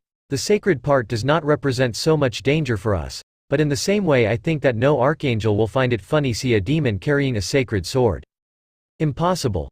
Two opposing forces together, that is impossible, exclaimed Bulba. Knight of Rias Gremory, we are still allies, asked Xenovia who stood next to Kiba. We were allies? Kiba asked confused. In the same way we are in this together so. I think so. Then, let's work together to destroy that Excalibur. Safe? It is a sacred sword, but it is not sacred, it is an anomalous sword. Okay, then let's do it. Xenovia nailed Excalibur destruction to the ground and extended her left arm to the side of her. Petra, Basilius, Dionysus and Mary, the Sacred Mother. Listen to my voice, the blue-haired girl began to recite. Into one side of her a magic circle appeared from which a sword emerged that was chained. Sacred sword Durandal, she said. Taking the handle of the sword freeing it from the chains. Durandal, Kiba said surprised.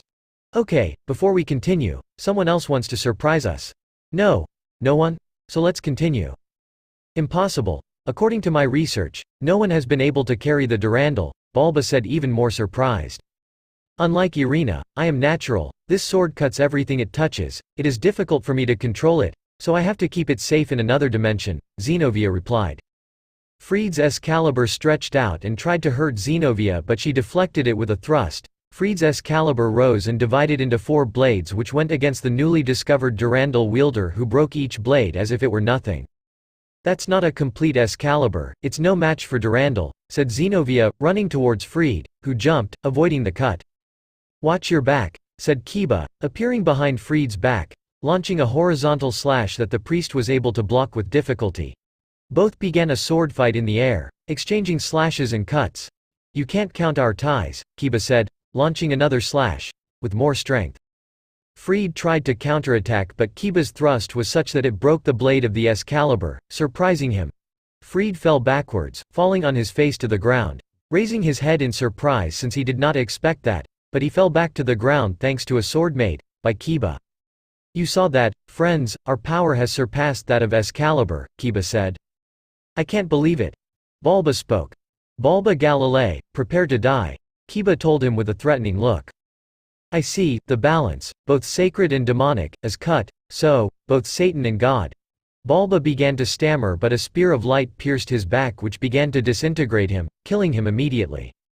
Good job Bulba. It was Kokabiel who threw the spear.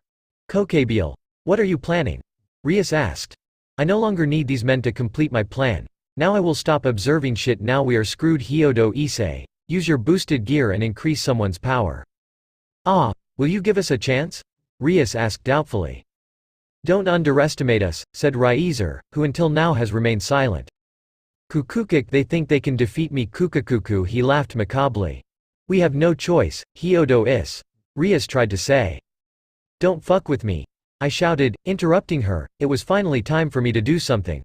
Don't even think that I mean what you say. You're just underestimating me. You think you're better and stronger because you fought against Elohim. So don't even think that I'll hit you. The pleasure of doing what you want, I growled at him.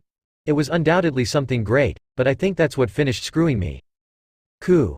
Kukakuku, so that's how things are. But Issei, you reject my offer. You turn against me and now you refuse to take the opportunity that I give you. Kukakuku, well gentlemen, it's official. Kokabiel has just lost his sanity and tell me. What the hell are you thinking to do against me? You think someone at your level can handle me? Don't make me laugh. You can't ask for help. You're alone. I know your situation. You left heaven. You don't have the support of Michael or Gabriel. No one will sell your help. Or don't tell me that. You expect Elohim to wake up and rescue you. Don't make me laugh. Elohim abandoned them. I abandoned you. Michael, Gabriel, the humans, I abandoned them to all. Kokabiel's aura increased more and more. It was really terrifying. He is undoubtedly a very strong guy. But if he plans to kill me, well, I'm not going to give him the pleasure of giving it to him easily, not ever. Plus I made Asia cry. Yes, she is crying. Without a doubt Kokabiel's words about Elohim affected her, and not only her. She could see Irina trying to hold back her tears and Zenobia grinding her teeth while squeezing Durandal tightly. I was about to respond. But I couldn't, my voice didn't come out. And not because I was afraid or I didn't have to say. No, I have many things to say to that unfortunate man. But an energy enveloped my body, my wings shone intensely as did my halo, and behind me never appeared a cross with sharp points filled with light, more like a 4-point star filled with light. My eyes were wide open. My hands were shaking and some forced tears began to run down my face. Everyone noticed that. What's wrong, Hyodo Issei? You realized your situation and you are trembling with fear, because it is too late to beg for forgiveness, said Kokabiel. Everyone looked at me with a certain pity and disappointment. For a moment they thought that I could really stand up to Kokabiel, but it seems that his hopes were gone when he saw me like this. You're wrong. I responded. I put my hands on my face trying to remove that forced and chilling smile that appeared on my face. There is no doubt. This presence. This sensation. It definitely woke up. Everyone they looked at me strangely, especially Kokabiel, who didn't seem to understand, until his expression changed from astonishment to surprise. You won't talk about, if I'm talking about him. I interrupted the goat, giving him a look. Elohim. He just woke up. End. First, previous ch 5 of 11 next, 6 chapter 5 Victory and Back to School? Outside the castle Issei was flying over the area where the war was taking place. He could see how the saints had their victory assured since their destructive power was greater than that of the alliances fighting against them. After a long time flying he finally found what he was looking for but decided not to interfere until it was opportune or necessary. Issei watched as his fiancée played with Rias and her entourage. With Roswis Pav Roswis I was doing what my Issei had ordered me since we both wanted to defeat the Gremory. Especially me since I was not going to forgive them for how they treated my pretty Issei. Roswis. Why do you want to finish us off? Rias asked tiredly. Why don't you and Issei let me explain things to you? Do you really think that things will be solved easily? I said, very angry. Do you think Issei will forget that your father and brother almost exterminated him? Rias and the others had remained silent, as if they had never found out about that, but just remembering made me want to kill her brother and her father. What did you say? Rias asked me. What you heard, I said without any emotion. We never found out about that, Akeno told me. It's true, Roswis-sensei, Kaneko said on the verge of tears. If we had found out we would have stopped him, said Zenobia. Kiba and Gasper only looked at the ground while they clenched their fists and cried in silence, and the others were crying their eyes out in front of me. If the only one who caused this was Rias and her family, I said while Rias looked at me in shock. The others never did anything to make Issei see them as enemies.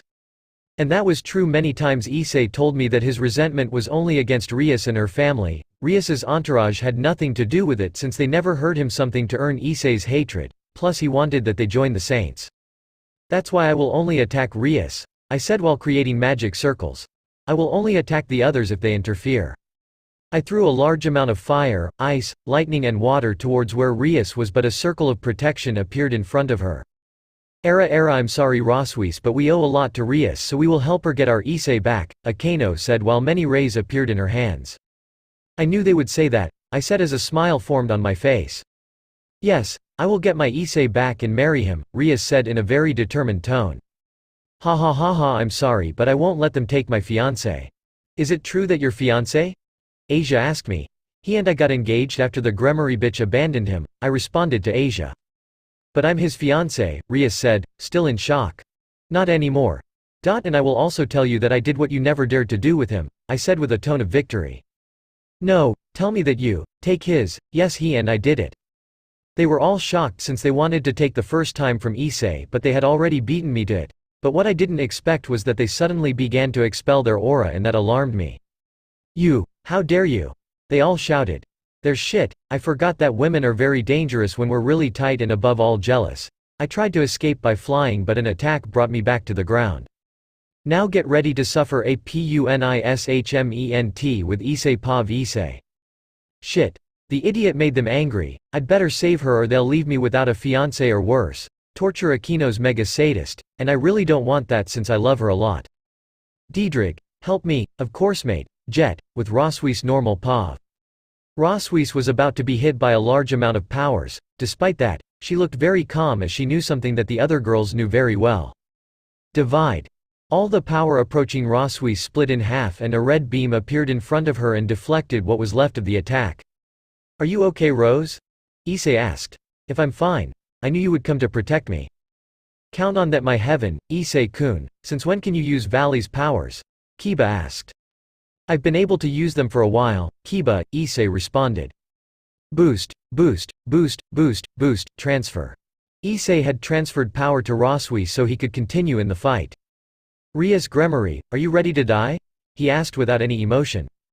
"Issei, I want to explain everything to you," Rias said. "What? How did you use me? How did you play with my feelings?" Every question Issei asked her was like a stab to Rias' heart. It didn't take long for her to start crying again, thinking about what to say to Issei. "You're not going to talk?"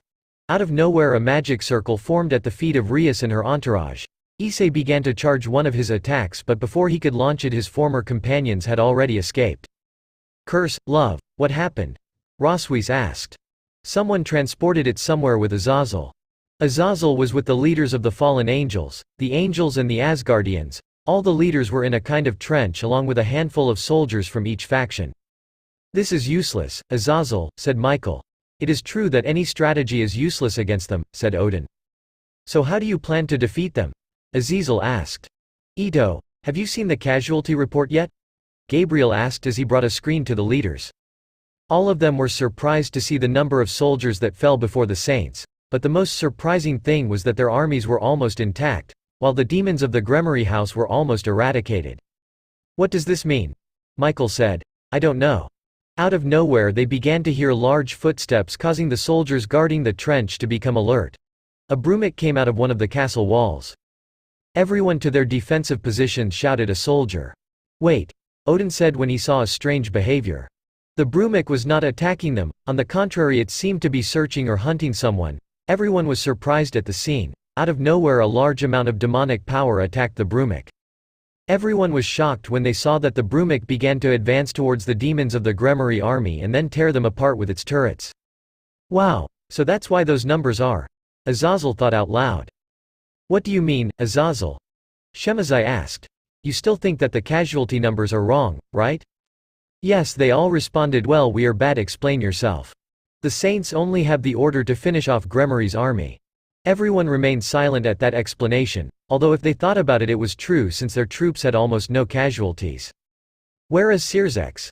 "He went to gather the remains of his army to give them the order to retreat." Barakiel response. "Then let's go," said Azazel. "Hey, why?" asked a surprised Barakiel. "When the Gremory leave, the saints will also leave since their objective is them." With Issei and Rosui were with their lieutenants who gave them a report on the casualties they had. But to Rosui's surprise the saints only had wounded people who were already being treated. "Issei, the Gremory are leaving," said Kenzie. "They were afraid of us," said Matt. "And not only did we destroy almost his entire army but we also destroyed Klipoth." "Well, since the Gremory got scared, give the order for us to leave," said Issei. "Yes sir." All the saints who were on the battlefield began to retreat, as did the armies of the angels, the fallen and those of Asgard. Saints base. All the saints were celebrating the victory they had against the Gremory army since they had been frightened by their power. Issei and Rosui were celebrating with the others. Issei, despite his age, drank beer and Rosui, well, Issei had forbidden her to drink since she got drunk quickly. House of Issei and Rosui. After a long time of celebrating with the rest of Rosui, she took a very drunk Issei home to rest, or well, that's what she thought. "Rose, I want sex," said Issei's drunk. But she was interrupted by a kiss from Issei. Issei began to take off the blouse that she was wearing. For his part, Rosui took off her shirt while kissing him very passionately. "Love makes me yours again," wishes a very excited Rosui. Of course Issei began to massage one of Rosui's breasts while with his other hand he began to caress her intimacy. "Ah," Rosui moaned. Rosui did not wait any longer and with his hands began to take out Issei's member, who was already very excited by what he was doing to her. "I can't stand it anymore." Issei placed his member at the entrance to Rosui's privacy, finishing with a good onslaught, putting it all in. Kaya Issei began to move inside Rosui a little quickly. He began to massage one of her breasts while he sucked the other with great intensity. Issei, faster, and like an obedient puppy, he began to attack Rosui faster, who only moaned from the pleasure he felt. "Issei, I want to get." Pregnant, she said between moans.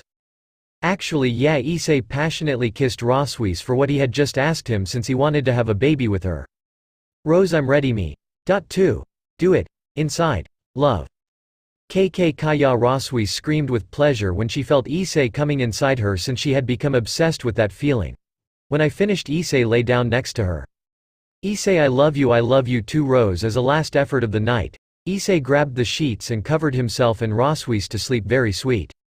The next day, Issei's office. Issei was sitting at his desk doing nothing since that day he was rarely forced to sign strange petitions as usual. Well, until Johnny came to tell him something that he was not going to like at all. Boss, at the request of the majority of the saints, we want you to return to school, he said, a little nervous for his safety. What? Issei shouted. What you heard, you will return to Kuo Academy.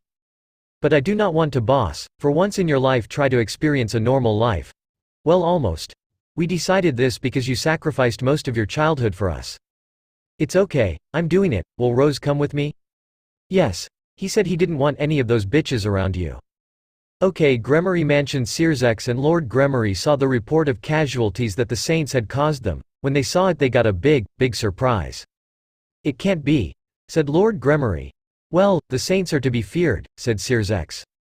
Don't even mention it. They almost eliminated us.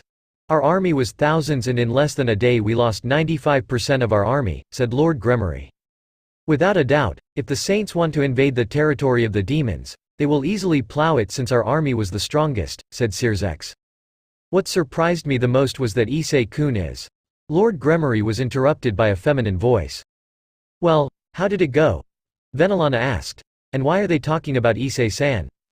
Well, how can I explain it? Said Lord Gremory. They defeated our army. Well, I would say they massacred it, Sirzex responded. Venelana was only surprised by her eldest son's response since she was not expecting her army to be massacred.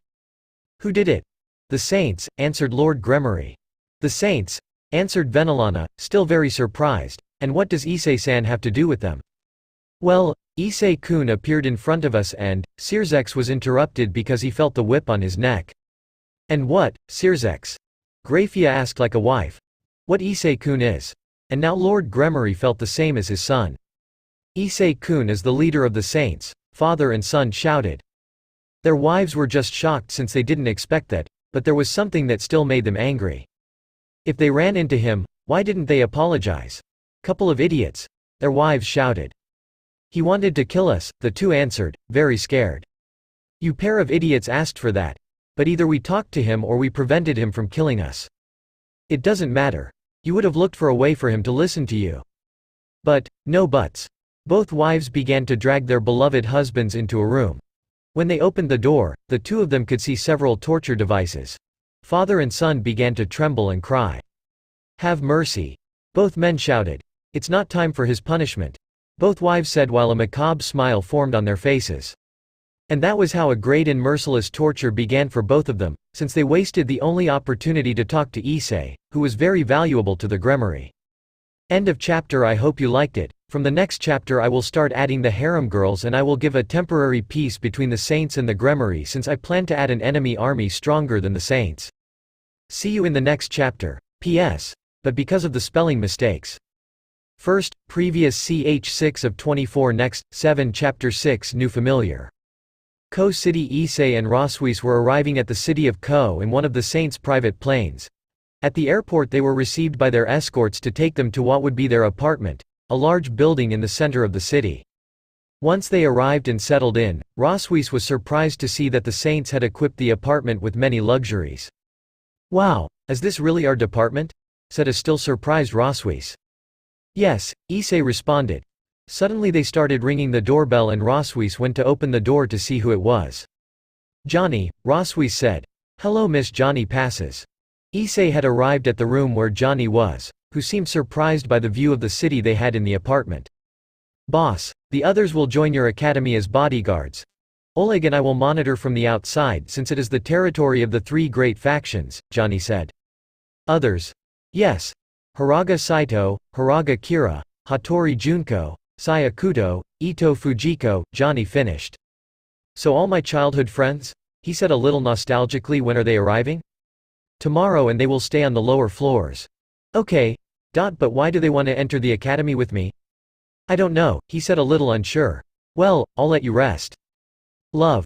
How is it possible for the saints to build this without the humans protesting? Rosweis asked. Well, for humans we are heroes and for the supernatural world we are heroes or villains, Issei responded. Okay, we better go and rest since tomorrow we have to get up early.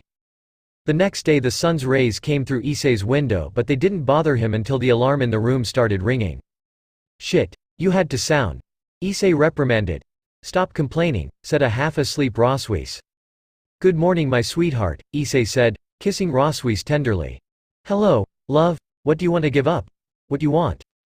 Okay, he said as he put on a robe to go out to make breakfast. Hey, Diedrich, what do you think will happen at the academy? I'm very sure of something mate. About what? They won't dare attack you.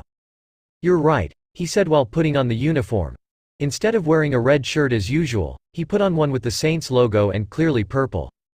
Well, you can sleep now or if you want to be awake during classes. Hey, they sent you to suffer, not me. And with that last comment Diedrich went to sleep. Issei just thought for a while until they yelled at him to go have breakfast. In academia Issei and Rosweis were heading to the academy in a Saints limo. When they arrived, all the students were shocked to see that two of them got out of it since they thought that someone important from the Saints would come to the academy, which they were not. They knew that Issei was the leader of all of them. Issei said goodbye to Rosweis before entering the academy where other students talk about how they arrived and how the two of them treated each other. Issei arrived at his class hearing all kinds of comments from his classmates. Very good, young people, today new classmates will join you. The teacher said to the class, you can come in now. 3 men of Issei's height and age entered and not only them, 2 beautiful women of the same age. I will give the description of each one last. Nice to meet you, my name is Hiraga Saito, said the first of the men upon entering. My name is Hiraga Kira, brother of this idiot, said the second man. My name is Hattori Junko, one of the women said a little coldly. I'm Sai Akuto, I hope we get along well, said the last of the men. Hello, nice to meet you, I'm Ito Fujiko and at once I'll clarify that I'm only interested in Hyudo Issei. All the men were shocked at this statement, but the ones who were most shocked were Zenobia and Asia. Hyodo damn lucky, the angry and jealous men shouted.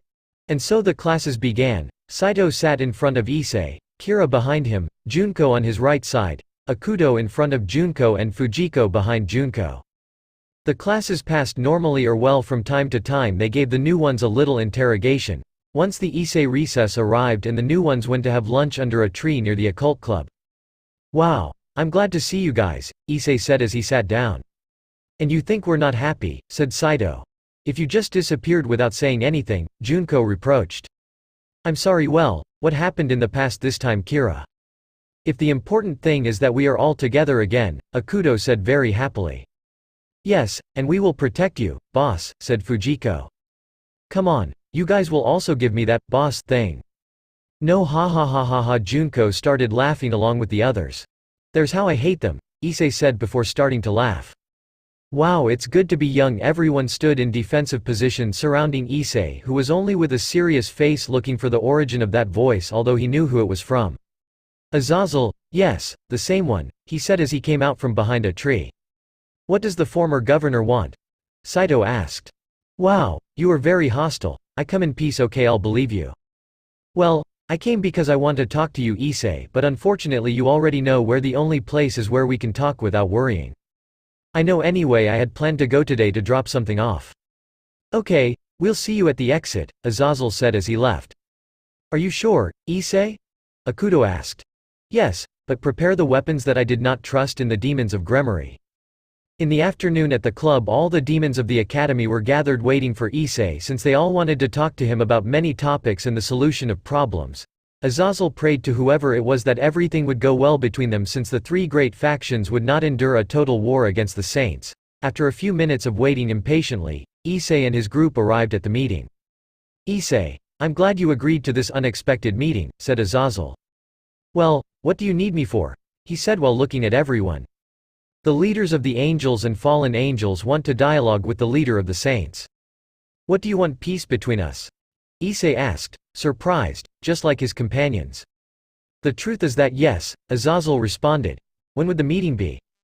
As soon as you can, Issei turned to see all his friends who told him to accept since it would be the best for everyone and the saints could rest from so many battles at least temporarily. And what about the demon faction? I ask, a little curious. The truth is that there is a good chance that they will also attend the meeting. It's okay that the meeting is in 2 days. Where will it be? Here at the academy, okay, he said while taking a piece of paper out of his bag. Rias Gremory. Here is my letter of resignation from the club, he said, as he left the paper on the desk. House of Issei and Roswis, love. Are you really going to sign the piece? Roswis asked. Yes, I think the demons will appear at the meeting.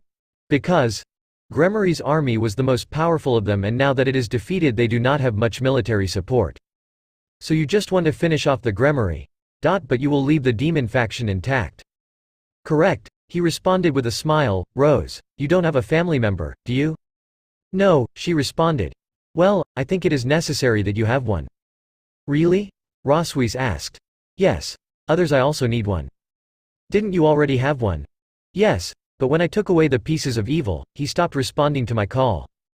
Issei created a teleportation circle that he and Roswis entered in order to access the familiar forest. Family Forest Issei and Roswis were already in the forest but they got a surprise that they didn't like too much since the group Gremory, Azazel and Milikas were also there. Just the devil I least wanted to find, said Issei.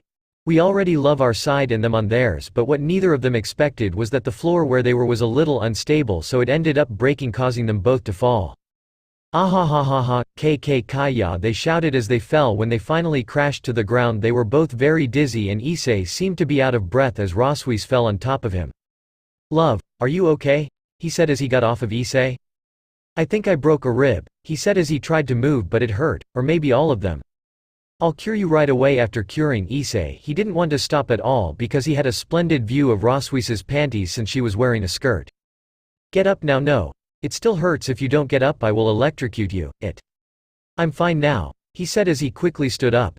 What neither of them expected was that the Gremory, Azazel and Milikas were watching that scene. The Gremory had sad faces.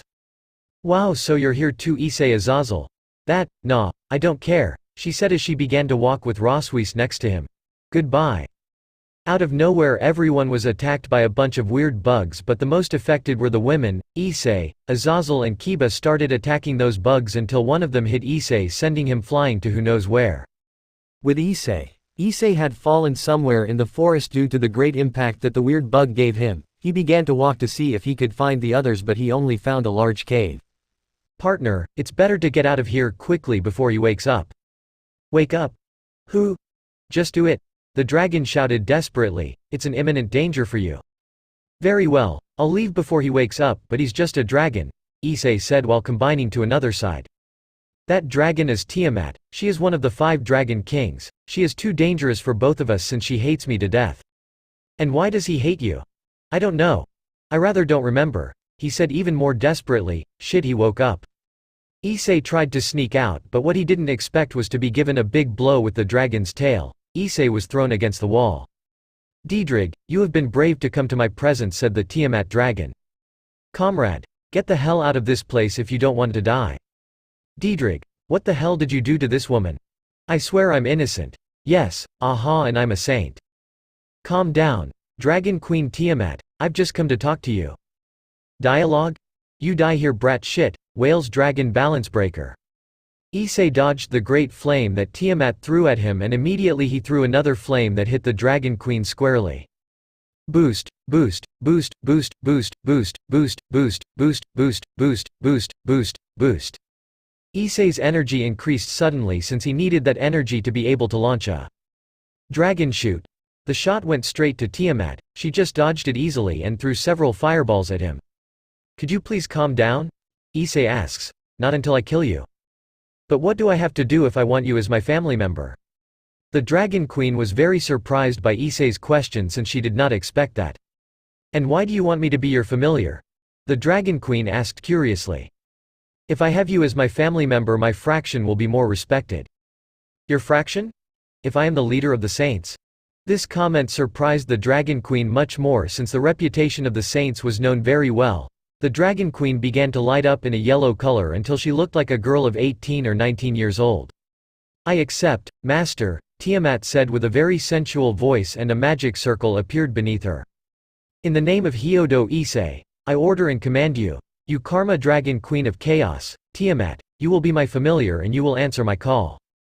Contract accepted, now I am at your service, master, Tiamat said and then kissed him on the lips. Issei, shouted a furious Roswis. Don't worry, Rose, I'm just making the contract with my family member, Issei said very casually. And who is your Issei relative? Azazel asked curiously. The Dragon Queen Tiamat. Everyone was shocked by what she had said since they knew that it was very difficult to make a contract with her. Master, who is she? Tiamat asked, pointing at Roswis. I'm his fiancé, he said with an air of grandeur. The Gremory only looked at the ground trying to hold back their tears since they knew that if they tried anything Issei would reject them, especially Rias. Then I am his wife. Everyone was in greater shock, even Issei. What did you say? Roswis asked. Male dragons usually have several females, answered Tiamat, so it won't be strange for the master to have a harem. Roswis only saw Issei, who began to be afraid because of the serious look of his fiancée since Tiamat claims to be his wife. Issei quickly pointed his finger to the sky. Look at a flying excuse that would fly out of here, Issei said very quickly. Everyone turned to see what Issei was pointing his finger at. Issei took advantage of the moment of confusion to escape from everyone's sight. Issei, what did you see? Azazel asked as he turned to see where Issei was supposed to be. Issei was no longer in the place as he ran out of the place as fast as he could. Issei, Master, Roswis and Tiamat shouted very angrily. Ha ha ha ha, to be the most feared leader of the saints. Issei hasn't changed anything, said Azazel, who was amused by the scene he had just seen. End of chapter. New characters. Name, Hiraga Saito. Race. Human, fallen angel. Abilities. Power of light inherited from his mother and excellent gunfighter.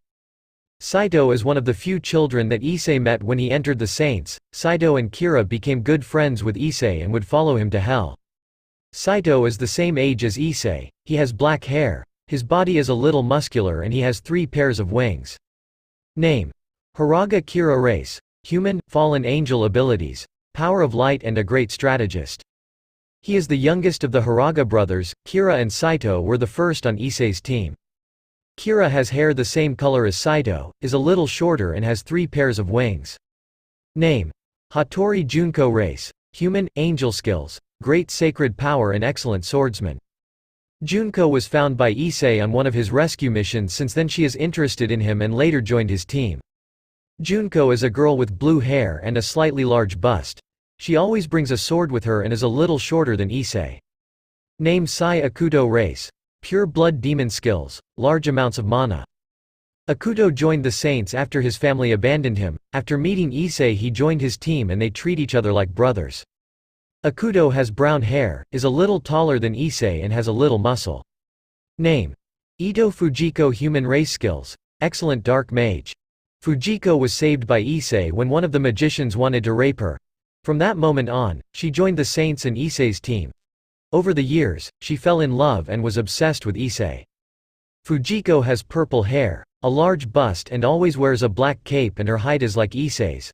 Name. Tiamat. Race. Dragon. Skills. Great firepower. She is Issei's familiar.